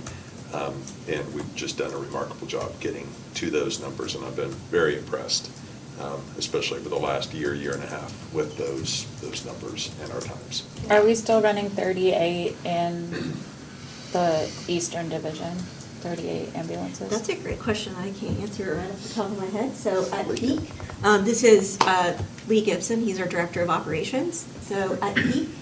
At peak, we were right at 38 to 40. In the Eastern Division? Yes. But like Bixby's doing their own, others are doing their own, so has that helped increase those response times? So Bixby's been doing their own for quite a while, but what we have actually seen is although Bixby moved and Sand Springs moved to a different model, we have quickly recovered that call volume within the city of Tulsa proper. Right, I'm just asking if that might have led, right, it's less distance to cover, well, same number of. I mean, yes and no. Our response time compliance specifically is for the city of Tulsa. So the response time compliance for our non-beneficiary jurisdictions, at the time Sand Springs, Bixby, and. So that you were the just city talking of about James in were our different. jurisdiction? Yes. Okay. Right. I'd be curious to see that broken out by those non-discrimination zones. Yeah, actually, it's. Because the eastern one was the one that was at 89. We report on that again every month, but we're happy to send Okay. those over to council specifically, so you don't have to go look for them. Okay, thank you. And I want to thank Phil for the kind words, but I would be remiss if I didn't say it's the team that produced those great results. Yeah, Our we have a- EMTs, paramedics. Oh, I didn't attribute it all to you. I was. Yeah, we turn billboards. Adam has done such a great job We getting start those with, response everyone times loves up. Adam. No, No, I was looking at Lee really when I yeah, first. no, but we're always happy to share. We good do news. love you, but. Yeah. We're always happy to share good news, so, but if you ever have a question or want to talk through something, please reach out to myself or Donna. Absolutely. And again, as transparent as we can be, meaning that we try to put the data out there before anyone even asks for it. So if there's something else we're missing, we're happy to discuss that, but always available on our website. Our response time compliance, our financial performance, our all other key performance indicators that we monitor routinely. And that's They're all what the posted. patient satisfaction scores are, so that you can see how patients are responding to questions related to their. Good job, thank you Yeah, all. thank you all so Thank much. you. All right, we are on agenda item 19, quarterly report with representatives from the Mayor's Office of Children, Youth, and Families on implementation, outcomes, and next steps for related programs and children's cabinet activities. And we have Deputy Mayor Crystal Reyes and Clinton Tulsa with us. Okay. Thank you. Wasn't sure how many reps. I have some slides for you. I guess some of you have it already. Does anyone need it? I think I need it. Arthur, do you have it? I don't have hard copies of anything, thank you. I have one. Thank you. Okay, great. Thanks, Sarah. So thank you, everyone, and I'm aware of the time, a little bit of a time crunch, very important reason. Oh, it's okay, I can always But go. we did prepare an update for you, and I think we're taking about 10 minutes, so hopefully we'll get through as much as we can, or all of it, and if not, we can of course set up a follow-up on anything that we have listed. So, again, my name is Crystal Reyes. I'm the Deputy Mayor for the City of Tulsa. I oversee the wonderful work happening in our Office of Resilience and Equity, the Mayor's Office of Children and Families, and also the Public Art Office, and supporting the strategic priorities. And with me is Aubrey Flowers, the head of Cradle to Career Initiatives at Impact Tulsa. She'll be co-presenting with me. Yes, good morning. Afternoon now, Mhm. sorry. Yeah, it happens at this meeting. Great. So, quick, just recap of what we'll go over in this brief update. We'll just quickly review the alignment that we have with our children's work and the Mayor Council priorities. And then we'll go through progress to date on the work that has been taking place, the Children's Cabinet, Fiscal Map as a tool, housing stability work, new national partnerships and resources that we brought to Tulsa, and then launching our action alliances. Thanks, Sarah. And then next steps, of course. So very high level, just wanted to remind, at the Mayor Council retreat, these four priorities were established, and really the children, youth, and families priority feeds into those other three as well: homelessness, public safety, economic development, and we're talking about both for children and youth and also for the families that they are in. And so the Mayor's Office of Children, Youth, and Families and the Children's Cabinet is working directly on all of these.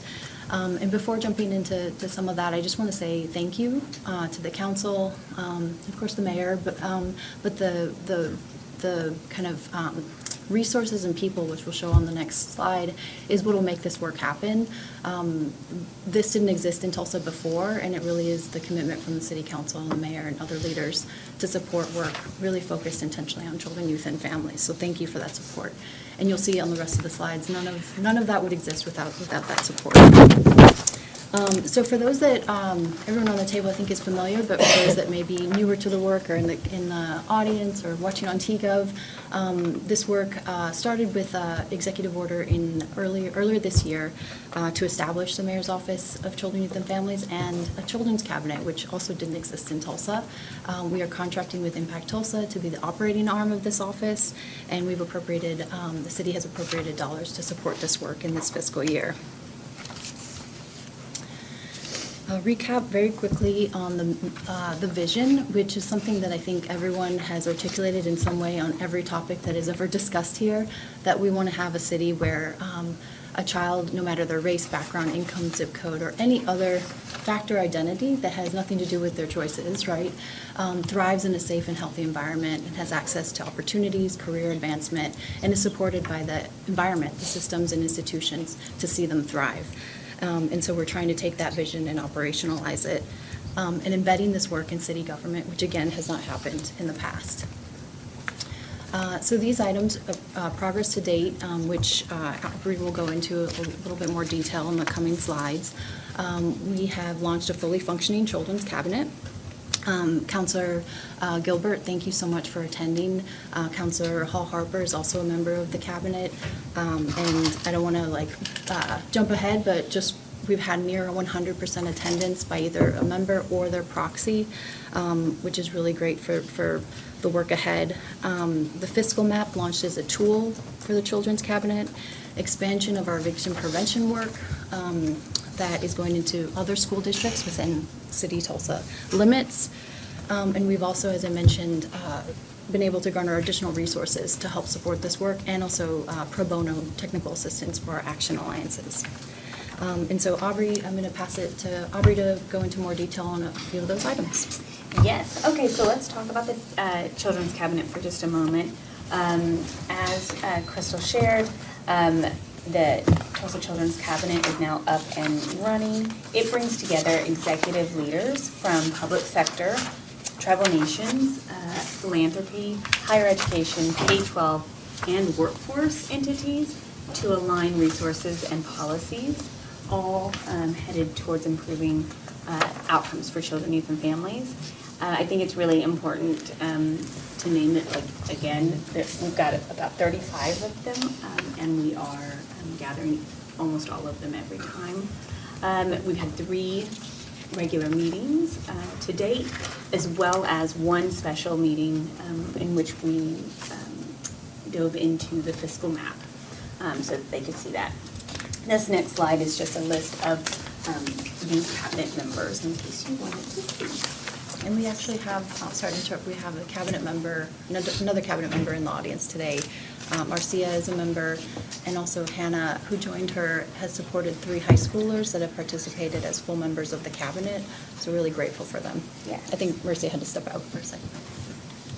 Yes, and so moving on to the fiscal map.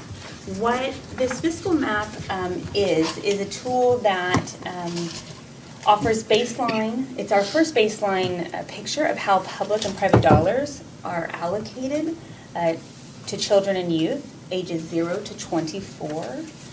This is retrospective, so we have collected the data so far from 2019 to 2023. We are currently on the next iteration for 2024.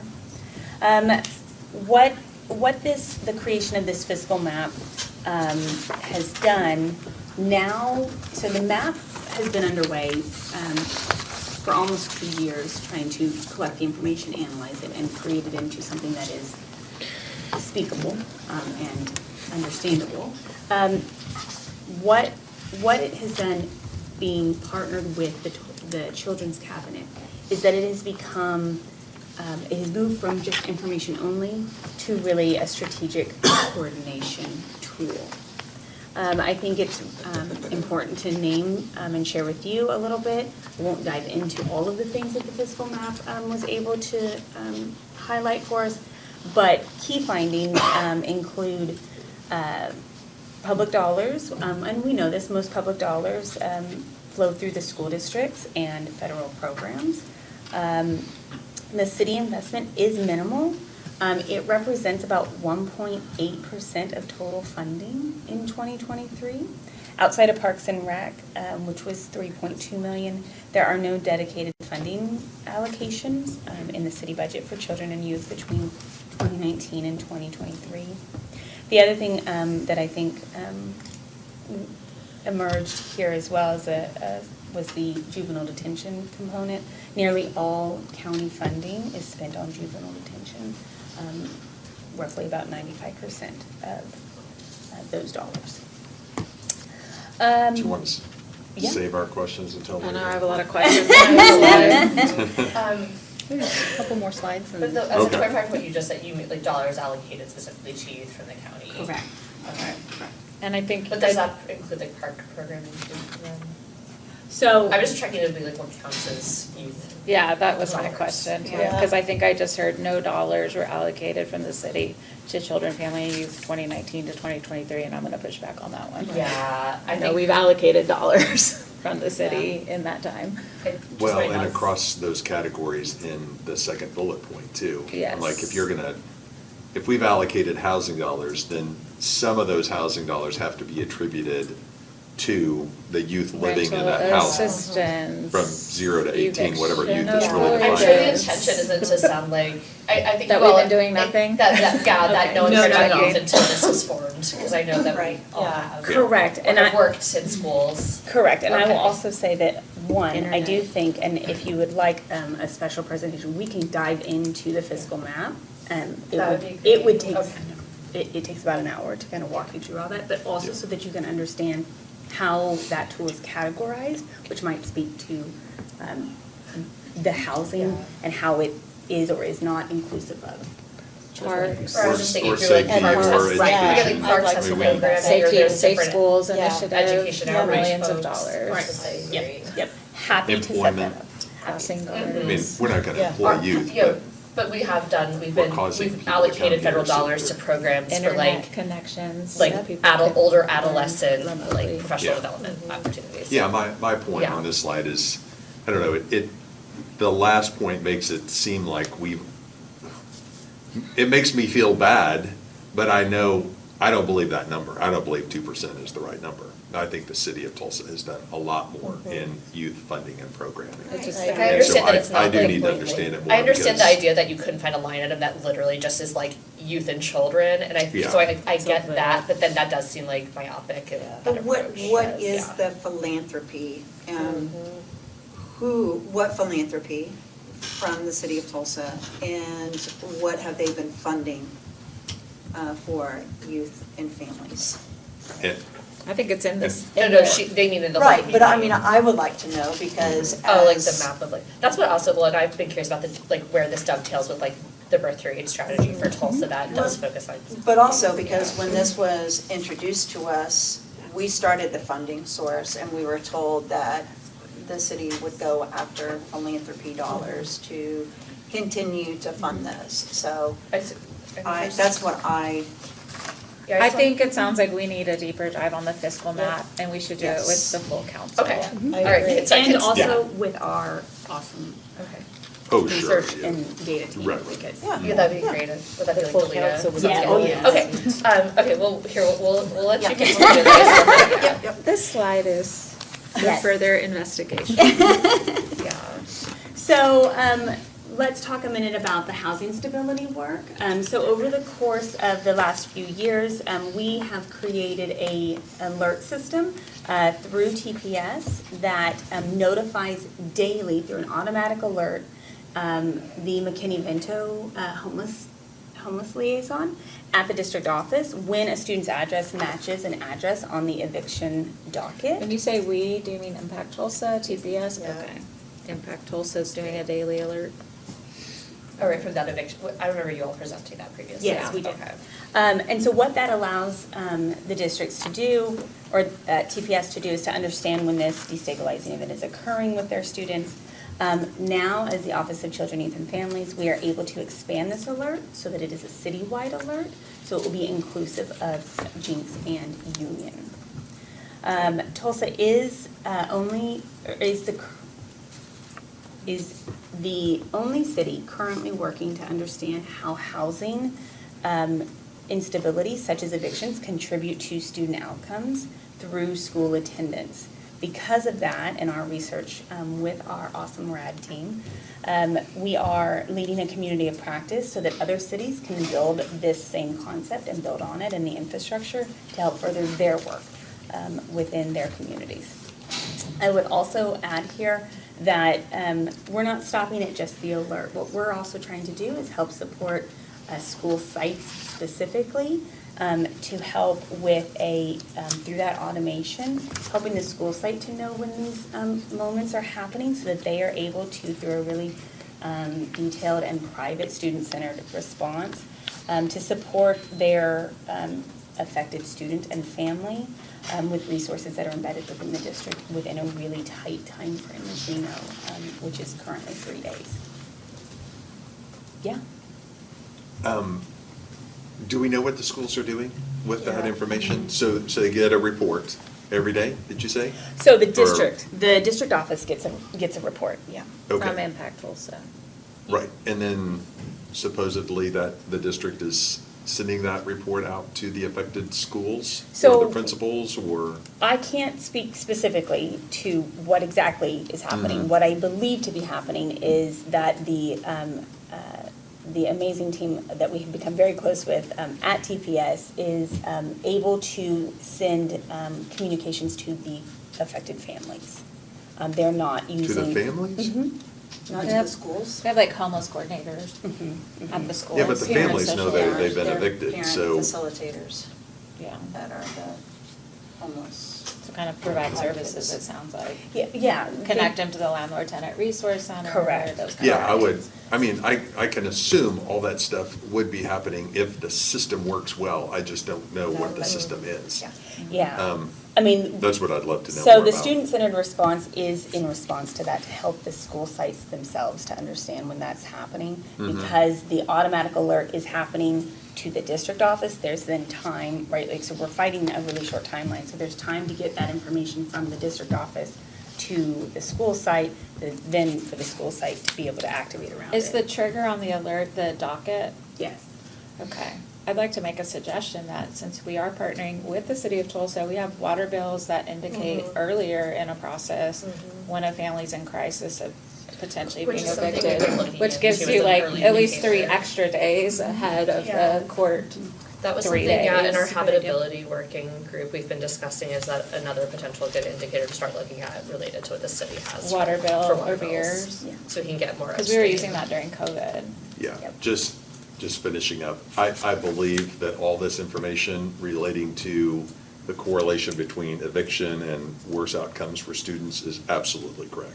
I don't have any doubt whatsoever. I just hope that the school systems that we have in Tulsa are utilizing that information so they can deliver the valuable services, not just to the student, but also to the family if we can. Correct. And I don't know if I would love a more robust slide or packet of information on what the schools are actually doing on site. When they get I notified. know you give it to the district. I'm really Yeah. concerned about from the principal happens or after. from the coordinators to the student and the families. Yeah, happy to follow. Okay.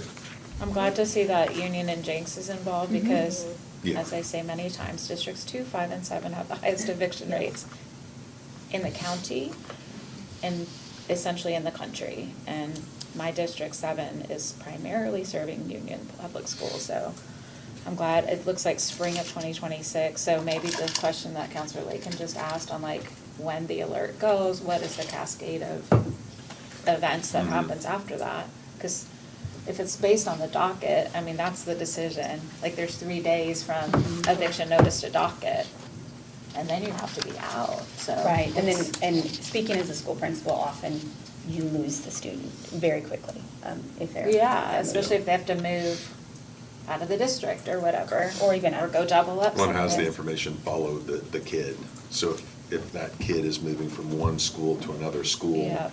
and somebody at the previous school or the first school knows a lot of, or has a lot of information about that kid, how does it follow to And the do the next parents school? know there is the homeless coordination, that like if you're considered homeless by the definition of Mhm. couch Right. surfing, your Yeah. kid can still be in that neighborhood school. I think a lot of Can families I- just don't know that. Can I make a suggestion? I'm wondering, maybe it would be good if Office of Children and Youth and Families sat down with their habitability working group related to, because I'm just hearing like some of those intersections as we've been talking about, early indicators or like. Yeah, it's I don't kind of, know. I don't know, it's beyond habitability. I know it's a but- little bit, but we've kind of like, Oh, I know, we've killed it for today, but to have another conversation about it, I think or it's it could very be back at the interesting. council table because too, yeah. If we're just doing the work and it's Like, where's the falling bottlenecks? along Yeah. unfertile soil, then it's not going to spring the kind of results that we want it to. Agreed. Usually, I mean, I'm speaking from when we were in the schools. Yeah. Usually the student stays, I mean, even if the family does become They kind of- displaced. they stay where they were going. They stay within that school. Yeah. Unless there's a problem with absenteeism, and then the communication starts happening with the counselor, the principal, the parent facilitator, with the parents to find out, okay, where are you living now? And what school or what school would you be attending from where you are placed now? So maybe that would be a better outcome for Johnny, getting to school and staying in school, so. Yeah, happy to follow up on Yeah. what is currently happening, and then just to point out that the work to look at what is happening in our city with the schools, what's being done with that, the great idea of adding an earlier alert system, that is all to be developed. So I think having some more feedback on that would be great. Very quickly on the last couple slides, just to reiterate a couple of the resources we brought in since the birth of the Mayor's Office of Children, Youth, and Families and the Cabinet. The top two are helping us with our action alliances, particularly around birth to 3, and we've been working with VEST on that, co-creating that, which is great. The Burns Institute is going to help us support our youth voice and leadership with Action Alliance. And they have some great experience doing that in a lot of cities. We have Fuse Corps, which is going to join us to help us on our youth workforce ecosystem. So that person will start in about a month and be with us for a year to help us build that out, do a landscape analysis, and help us figure out how we can get more young people into jobs. Can I ask a career question about internships. youth workforce? Is that just up until age 18, or are you expanding that to like 24 Yeah. or 26? Yeah, through kind of getting them through that kind of college years or career tech, yeah, so not just 18. Not So just it is 18. like when you say youth, you're using like the WHO definition Mhm. that goes Like through 16 to 20, is it 24? 24, 25? 24 is- 24. yeah. Mhm. Okay. Can I add a request, since you guys are building this as you go? I get a lot of constituent feedback, requests, concerns that for neurodivergent people, maybe with not severe developmental delays, but like could work, but maybe need a little bit Yeah. more support. That there's not really anything in Tulsa right now for workforce around that. Like, we did have a lady come for a rezoning where like that family's trying to build a car wash to specifically employ people that can work, you know, Yeah. in those kind of environments, but that's just out of sheer necessity that they Mhm. want their, you know, young adult to be Okay. thriving. And that really illuminated, I think at the council, that just the lack of those kind of jobs Yeah. for young people. And awareness about how to support someone. Yes, Come yeah, to so, work, yeah. like, how do we have meaningful work for Mhm. everyone? Yeah. And I think it probably, because Yeah. a lot of those supports are in place in K through 12, and then they kind of get to college and they start not Yeah. having as much of the support, and then, you know, trying to launch. So just as we're thinking about different constituencies within this defined group, I just wanted to Counselor, if voice there's that. any one you've met or would like to connect us to, please do, or organization. We have some that we've been connected to. Yeah, But there's an organization at Asbury called Blessings to Share that kind of focuses on this Yeah. cohort of young Yeah. people. I have a quick question. Yes, Counselor Gilmore. On the partnerships of investment, these 4 different entities. So what are the specifics of their investments in this office? Yeah. Like the dollar amounts? appear- Yeah, so- dollar amount. Well, for Bloomberg, they're providing pro bono technical assistance, so meeting with us, helping us prepare materials, helping us to convene the Action Alliance. So, like, when you talk about materials, I mean, where are those materials going to go? Well, for that one, like, for example, facilitator guide for the Action Alliance kickoff, those types of things. They're really providing technical assistance to help us plan, create, and execute. Okay. So Similar to Burns So it's Institute. still, I mean, all of this is still in the building of the structure of this Yeah. office? Yes. Okay. Yep. Okay. So the Burns Institute, I mean, if you could go through each one to talk Sure. about the funding source. Yeah, the Burns Institute is a national institute, and they, I think they've done some work in Tulsa. I can't speak to it too specifically. I think some work with, I think the Kirkpatrick Heights Master Plan, I think through maybe Partner Tulsa, but they've done work on youth voice and participatory approaches, and so we've definitely wanted to use that model for creating our Youth Action Alliance. So similarly, they're providing technical assistance, and I think they might be able to provide, and I'm looking at Avery here, some support for young people to participate, removing Yes. barriers, so maybe some stipends, supporting actual convenings. So both like the technical assistance and some in-kind support as well. Okay. And then Fuse Corps is a national program with the places kind of executive level, senior people that are looking to transition to government, but maybe have worked in the corporate sector or in other fields, placing them in government to work on a kind of very specific project for a year. And so we had the opportunity to get a highly subsidized Fuse Corps fellow for the year. So this is a great opportunity for a person to focus 100% on this youth workforce ecosystem. And they'll be working with our office through the end of next year. And then the Balmer Foundation, this is an example of how kind of the national attention that Impact Tulsa has garnered had led to a potential opportunity in sort of a grant opportunity, not just for Tulsa, but for other cities, to be able to access some actual grant dollars to maybe expand either the housing stability work in the schools, the data infrastructure, and other pieces of that. So that is, we're going to apply for it, but it's likely that we'll get it. Counselor Dr. I'm a Fuse Corps Executive Fellow for a 1-year placement. is the thought that then that person would come on to the staff at the City of Tulsa? As of right now, that hasn't been, like, we're actually gonna see how this goes. It's a new partnership, a new relationship. We just are gonna start with a fellow this fall. So we'll see if it merits like a ongoing partnership. And it could be that we get a fellow each year. Okay. And there's a small match that we need to provide, which I think is a great model, to be able to, kind of they do all the work of recruiting a talented person, bringing them on, and then we get to work with them. Okay. Did you have other questions, Counselor Doctor? No, I just that had was- like a list from earlier too, so I wasn't sure. No, that's it. Counselor Lincoln, did you have anything else? No, are we done? Are we like at the very, very end Yeah, of the presentation? just to, slide left. This, I do at you the all very, know. very end. Okay, here's a wrapper. So, very quickly, I think, is this you, the Yeah, Action yeah, Alliance? the Action Alliances, so we are in the initial launch of these Action Alliances. Again, these Action Alliances are already existing working groups, but what we are trying to do is help bring them together to work coordinated alongside the Children's Cabinet.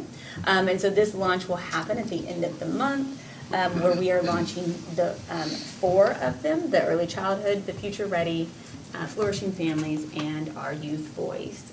And so that will be coming forward at the end of the month. What is the cohort? Like how many people on each of these?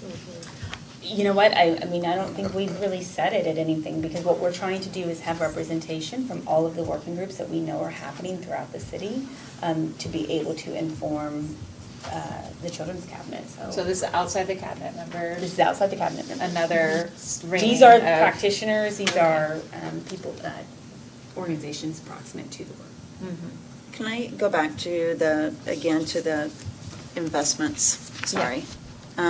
So when you talked about the Ballmer Foundation, that there would be a grant that the city would apply, how much is that grant? I have to double check. I don't want to say without, What does it feel like the number is? maybe, I don't know, was it 60 to 70? Something like that, I mean, it was Yeah, I underneath don't have that number. 100,000, for this particular, yep, for this particular. And how would it be used again? So it was based on the housing stability connected to student outcomes work. So it Okay. could be used, for example, and this is, just some thoughts that Ashley, Aubrey, and I talked about, supporting the schools to better, more quickly act on the alerts, or supporting navigators in the schools or hubs. There's actually a lot of opportunities for that, but to be determined. Oh, sorry, go Okay, ahead. so would that, I'm just so confused. Well, that's what actually related to, per your point, like, I think we're hearing there's a lot of layers here, Yeah, which, and yeah. I know that some of it's because there's existing external programming and we're like convening is what I'm hearing. I mean, like, for an example of a question that this generated for me at least is, for instance, like, we engage with the youth council. If they're under a certain like action alliance, does that change how we're engaging with them? You could just hear, I'm just trying to explain, like, because we just heard about these layers and it's like, there's an overarching cabinet and then there's the action alliances and Right. I'm hearing across those layers, so I'm just a little unclear about where certain things tie in or if it shapes or changes, I don't know, a dynamic of work interaction or. Yeah, so that, I mean, And then you have the dollar, so the different Right, programs right. paired with that. and I've been attending those meetings, and I'm just gonna be perfectly honest, I walk away a little confused, as I am right now, because I still don't know what the mission of this is. So, I mean, I read the vision, but I just don't know what the mission of the Children Council is, Advisory Council is, and I just want to know what moving forward with this, especially going into the retreat that we have in just a few weeks. 3 weeks. Where we're going with this, and how it's going to be implemented, if it's going to be implemented in the next fiscal budget. so. I'm happy to follow up with you on any of the more specific questions or the funding or kind of what could be incorporated into next year's I budget. think that would be helpful, because I think the way I was I think hearing. we all need Yeah, it. we all do, yeah. Just Because I not- think, because I think the way that I was hearing you're on the also. advisory committee. Well, I You're think the way that I closer was to it. hearing some of the like external funding partners that are coming through is, and, you know, I have this experience at nonprofits too, where you're kind of like, okay, there's $1 over here, can we go for it? So you hear things start to Right. branch, not that I think there's anything like, I'm not, like, per your point, like, it's a broad bucket, so I'm not saying there's like a mission drift factor, but I'm unclear on if it's like, are we pursuing funding that'll backfill existing allocations, or are we pursuing funding that are scaling and growing program? It's probably both. I think I know that like kind of a first year work plan for the Office of Children, Youth and Families was one of those kind of action items. It might be helpful to make sure that we all kind of understand what that looks like, or even if you're like, okay, if there's a logic model that's like, hey, in year 2 or 3, we want to be pursuing this, so we can understand what kind of dollars are being pursued to. Maybe that's even an opportunity then that we could be supporting going for Yeah, those programmatic and some of these things. come, you know, because of the relationships or attention, it's great, we want to take advantage of them, and then others will be, Yeah. okay, we need to find support to advance Yeah. this goal.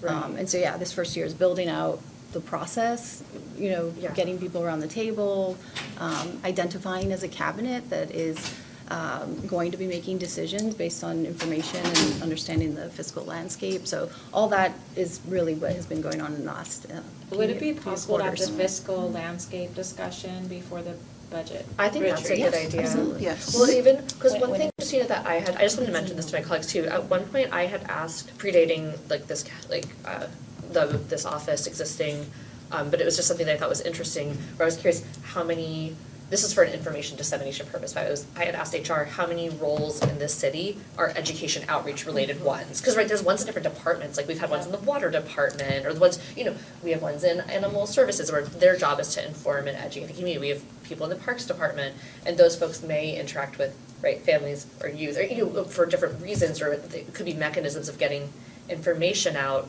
but even that ties in with the fiscal part to me, where I'm like, some of it's like, it's about staffing allocations too, for who's out there educating people in what capacity, or, under police, of course, people go and do youth engagement programming.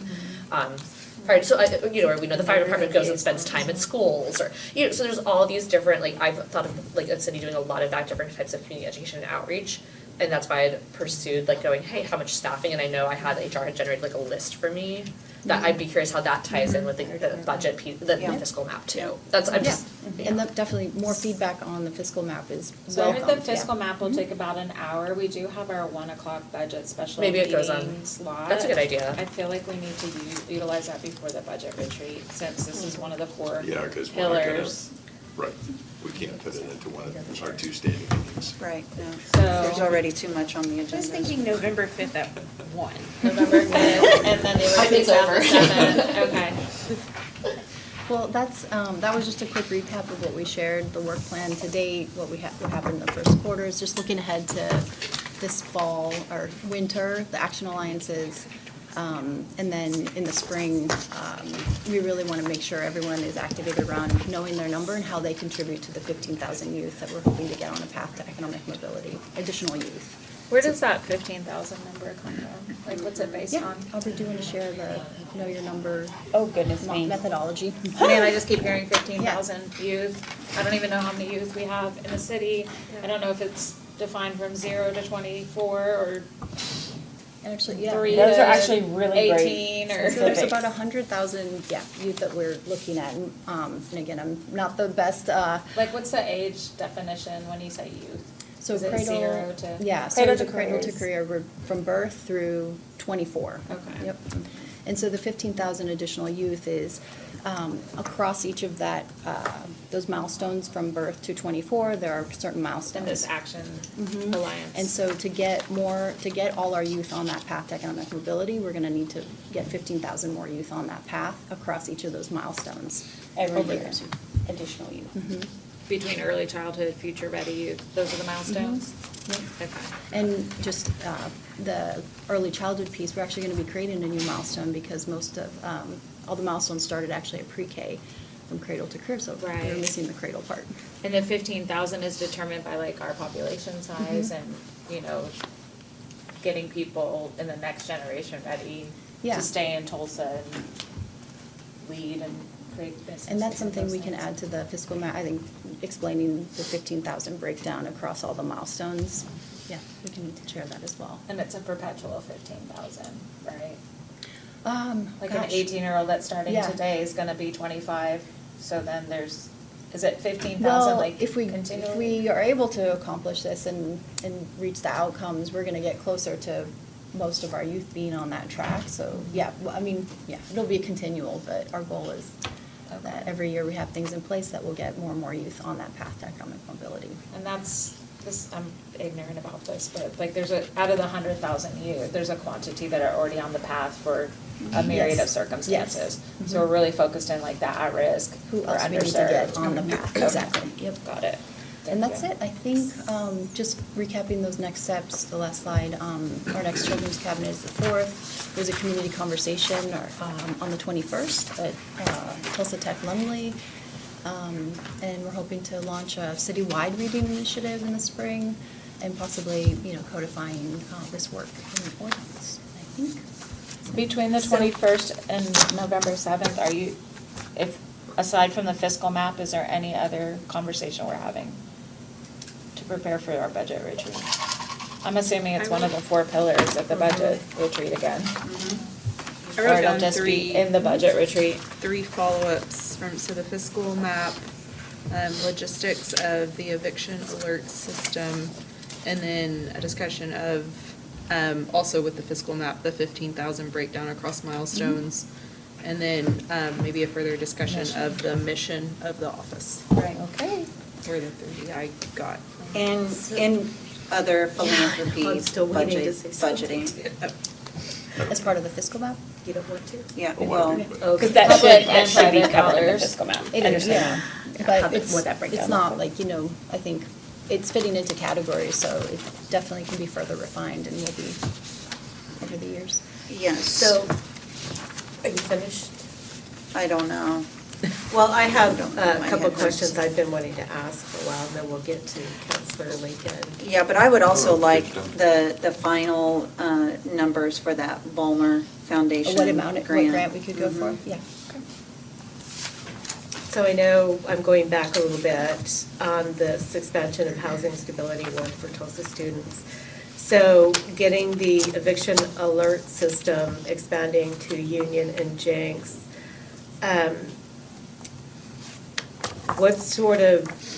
how is that gonna play with Jenks having their own city government?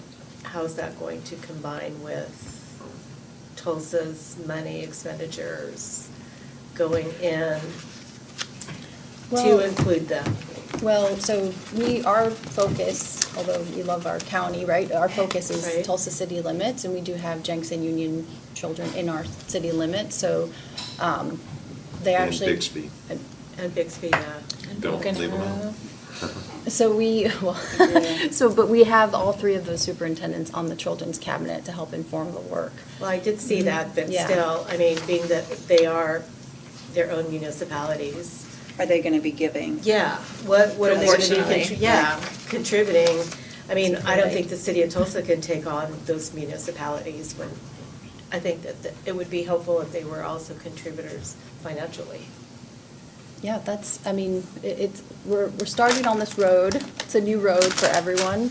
And I think, starting the fact that we have those 3 superintendents that also are beyond our city limits means that we are in a place to begin collaborating more closely, which we hadn't done as much in the past. So I see what you're saying, similar to, we don't want to, I guess, find out what zip codes, the union kids are from and only say that they're eligible. Like, we need to figure that out as programming gets developed, for sure. Well, It'll be we open need to. to bring them all in. Yeah. I mean, Yeah. if we're going to be creating this program for the city of Tulsa, then we need for them to also contribute to the programming itself if they're going to be benefiting from it. Also, and I wanted to ask if the concern for children is not new for Tulsa City Council. And what are you taking from past projects that City Council has already implemented to bring to the table for what you're talking about now with this new Children, Youth and Families organization, because it's not new. I just want to make that clear. It's not new that Tulsa has not focused on children in the past. Yeah, I think, I'm just trying to think through like an action step, maybe maybe part of the fiscal map or before, we can do a little kind of brainstorm of what we think are programs that we could add to this fiscal map that either directly or indirectly impacted children, youth, and families. And, rental assistance, I think, comes to mind, right? The city invested dollars into rental assistance, and that impacted families.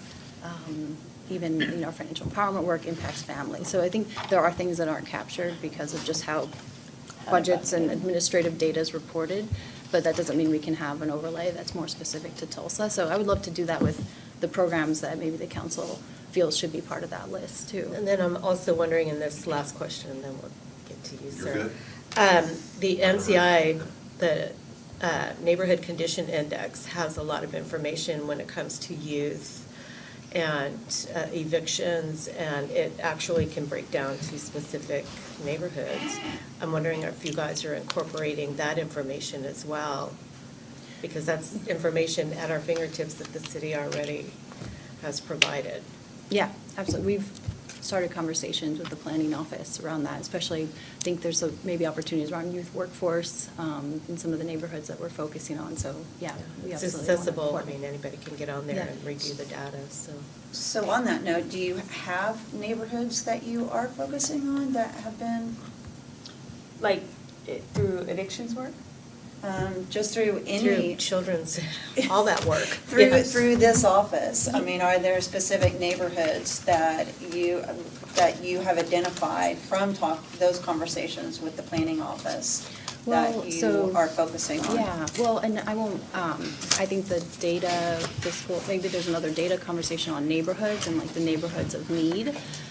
Impact Tulsa has created a wonderful data set or data packet on what are the areas and neighborhoods that our children are experiencing evictions. Where is there like a transportation desert that is impacting attendance, violence? So there are definitely hotspots that have been identified. There's no decision made yet on, okay, these are the 3 neighborhoods that the cabinet has decided. That hasn't happened, but the great thing is that we have data that can help inform that. And Okay, then I just on thought our I end- heard you well- say that you have identified neighborhoods, so that's why I asked, sorry. And I think, No, I I just think it would be misunderstood. important to utilize that information also with parks and where they're placing or not placing community centers. Yes. And availability for youth to. Programming in this. Yeah, Yeah. because I think that we have these deserts within Yeah. districts for community centers, but we have a high, if you go to the NCI index, we have high propensities of youth that are concentrated in areas that don't have access to those services. spaces, yeah. Yeah, so. Yeah, and I think that would be helpful, especially as we move along with our downtown curfew, of having that information of what other programs are available to those students, kids that cannot be downtown after 9 o'clock. So Alrighty, Counselor I think Lincoln. that's Yeah. what we were kind of Yeah. hinting at. Yeah, thank you. Yeah. Okay, so do you have $275,000 in the budget this year? Yep. Okay, what is that being used for? So we have contracted with Impact Tulsa. Yep. So Got the that. staff time, data capabilities, so I think there's a data contract as well that they leverage some to produce some of this information. Supporting the cabinet, so programmatic and personnel costs related to doing this work that hasn't existed before. The expansion of the eviction alert as well. Yeah, so some funding from that contract will go towards expanding the alert to the other districts as well. Okay. And then what is in the plan year? What are you asking for So. next year? Yeah, well, I think it goes back to the conversation around with some of the national attention, with some of our conversations we've had, like we hope to be able to leverage additional outside dollars to support this work. So we do want to have a conversation around what does that look like for a city contribution and also what we think we can leverage privately for the work. So I don't have an exact number yet, but we do hope to continue it, and we'll need some funding for next year in the plan. Okay. But there would be a dollar amount already in the plan year, if we would just pull up the fund summary. Yeah, that's what I thought that there would be, unless. There has to be. Well, unless he just didn't ask for anything. Yeah, sometimes, I think that at least I remember from our earlier conversations that we were hoping to leverage additional dollars to support the work What going on. radical opportunities are there for expansion, though? So if you had multiple millions of dollars, what would you do with those multiple millions of dollars? Oh, gosh, well, that is a longer conversation, but we have really good models that other cities have done, and we are looking at that. For example, of course, supporting the administrative piece. Like, this work cannot happen with the people and resources and time and expertise. But also, to Counselor's point around what are the needs in communities? Could there be, grants given to organizations to support serving young people, having, safe third spaces, but also contributing to the 15,000 youth on a path to economic mobility. So maybe there's organizations that are doing the work but need a little bit more support. That can get us to the 100,000, young people on a path. I guess that's one piece that I'm struggling with is trying to figure out where we are and where we're going. Obviously, these things need to happen in our community. Some of the things, I'm not, fully aware of everything that needs to happen. I support the work that all of our institutions are trying to put into supporting children, youth, and families. I'm trying to figure out what the city's role is compared to what the private sector's and the philanthropic sector's role is too. What's the balance there? The philanthropic sector can't provide the safety elements, so just in TPD and TFD alone, if you take their budgets of 62% of our general fund and multiply that times 0.25, if you're doing 0 to 24, then we're providing tens of millions of dollars in safety and protection to that group of people that will never and can never be replicated by the private sector, let's say generally. So they're not gonna, we don't want them to do it, and they're going to rely on us to do it. What are we gonna rely on them to do? And then what's additive that we should be doing or could be doing? I just need a roadmap for all of that as it's envisioned by Impact Tulsa, by you, by, whatever By the department is out there. Yeah, and I think, Which hasn't been discussed much. Yeah. And I think as we're entering budget season, the retreat, I think this is a wonderful opportunity, and we want to get there on what's the next year roadmap. But Yeah, but it's just like, we gotta get there in 3 weeks in Yeah. order Yeah. to know what we're agreeing to support, Yep. from a policy standpoint and from a budgetary standpoint Right. too. It's just a really small amount Where of is this time. office budgeted? Do you remember? I'm not seeing it in the mayor's office. So is it under resilience? yeah, I think it's in that Okay. budget line. I was just trying to see if we did put plan year dollars over. I don't think we did. Well, I will try to find it in the budget. Yeah. I can get that to you too. And then I'm just trying to draw the return on investment. If we put 275 in, what did we get for the 275? Right, what I did think we you get can out? discount some of the personnel stuff because, there just are some administrative duties, but what return did we get out of this eviction notification system? That's what I'm really focused in on, knowing more about it. Outcomes. is- Yeah. Yeah, it's great that we're expanding the reports, but if nobody's doing anything with reports, then how valuable really Right. are they? And when can we see those reports and get that data that is being shared with the city from Impact Tulsa? Yeah, because we just have, for everybody, we have a finite amount of resources. And we're gonna have to pick and choose which returns are highest, so we can invest in those things, those projects that provide the highest returns. So, the more you can help me get there, I don't know if other people share that, then the more I'm able to support the initiatives The more of you the know. department. Yeah. And on the data piece, Counselor, we'll get you, we've shared like data spotlights at cabinet meetings and other places, so I think you've seen some of it, but we have like a kind of packet that we can give you, and I think maybe if we want to schedule a session to walk through. It has a lot of neighborhood level. Yeah, heat I think it damage. needs to be shared at this table. Okay, yeah, Yeah. happy to do that. Just to confirm, so fiscal year 26 changes of the 275 on the line item, children, youth, families impact agreement. That there's nothing, like it was For just 27. in the FY changes list, not, it doesn't look like it's baked into the plan To year the for next year. 27. Yeah. That's kind of what I remember, but. We have to make some Not sure decisions. of I think we anything. weren't sure like how much this is going to, the price tag's gonna end up being. Cause I think it's, isn't it not more than 275, cause it started with 110. And then there was another allocation, so I thought it was closer to like 3 something already, but we should find out. Well, Yeah. the two, yeah, it was for Yeah. a year's worth of work, so Yeah. that actually, we're a little bit beyond a year, because we were able to fund Right. a little bit of it in the previous fiscal year. Yeah, yeah. Alrighty, are we ready to wrap up? We're Thank ready. you so Let's do it. much. Thank you, appreciate it. Thank you. All right, It's a we good are meeting. adjourned.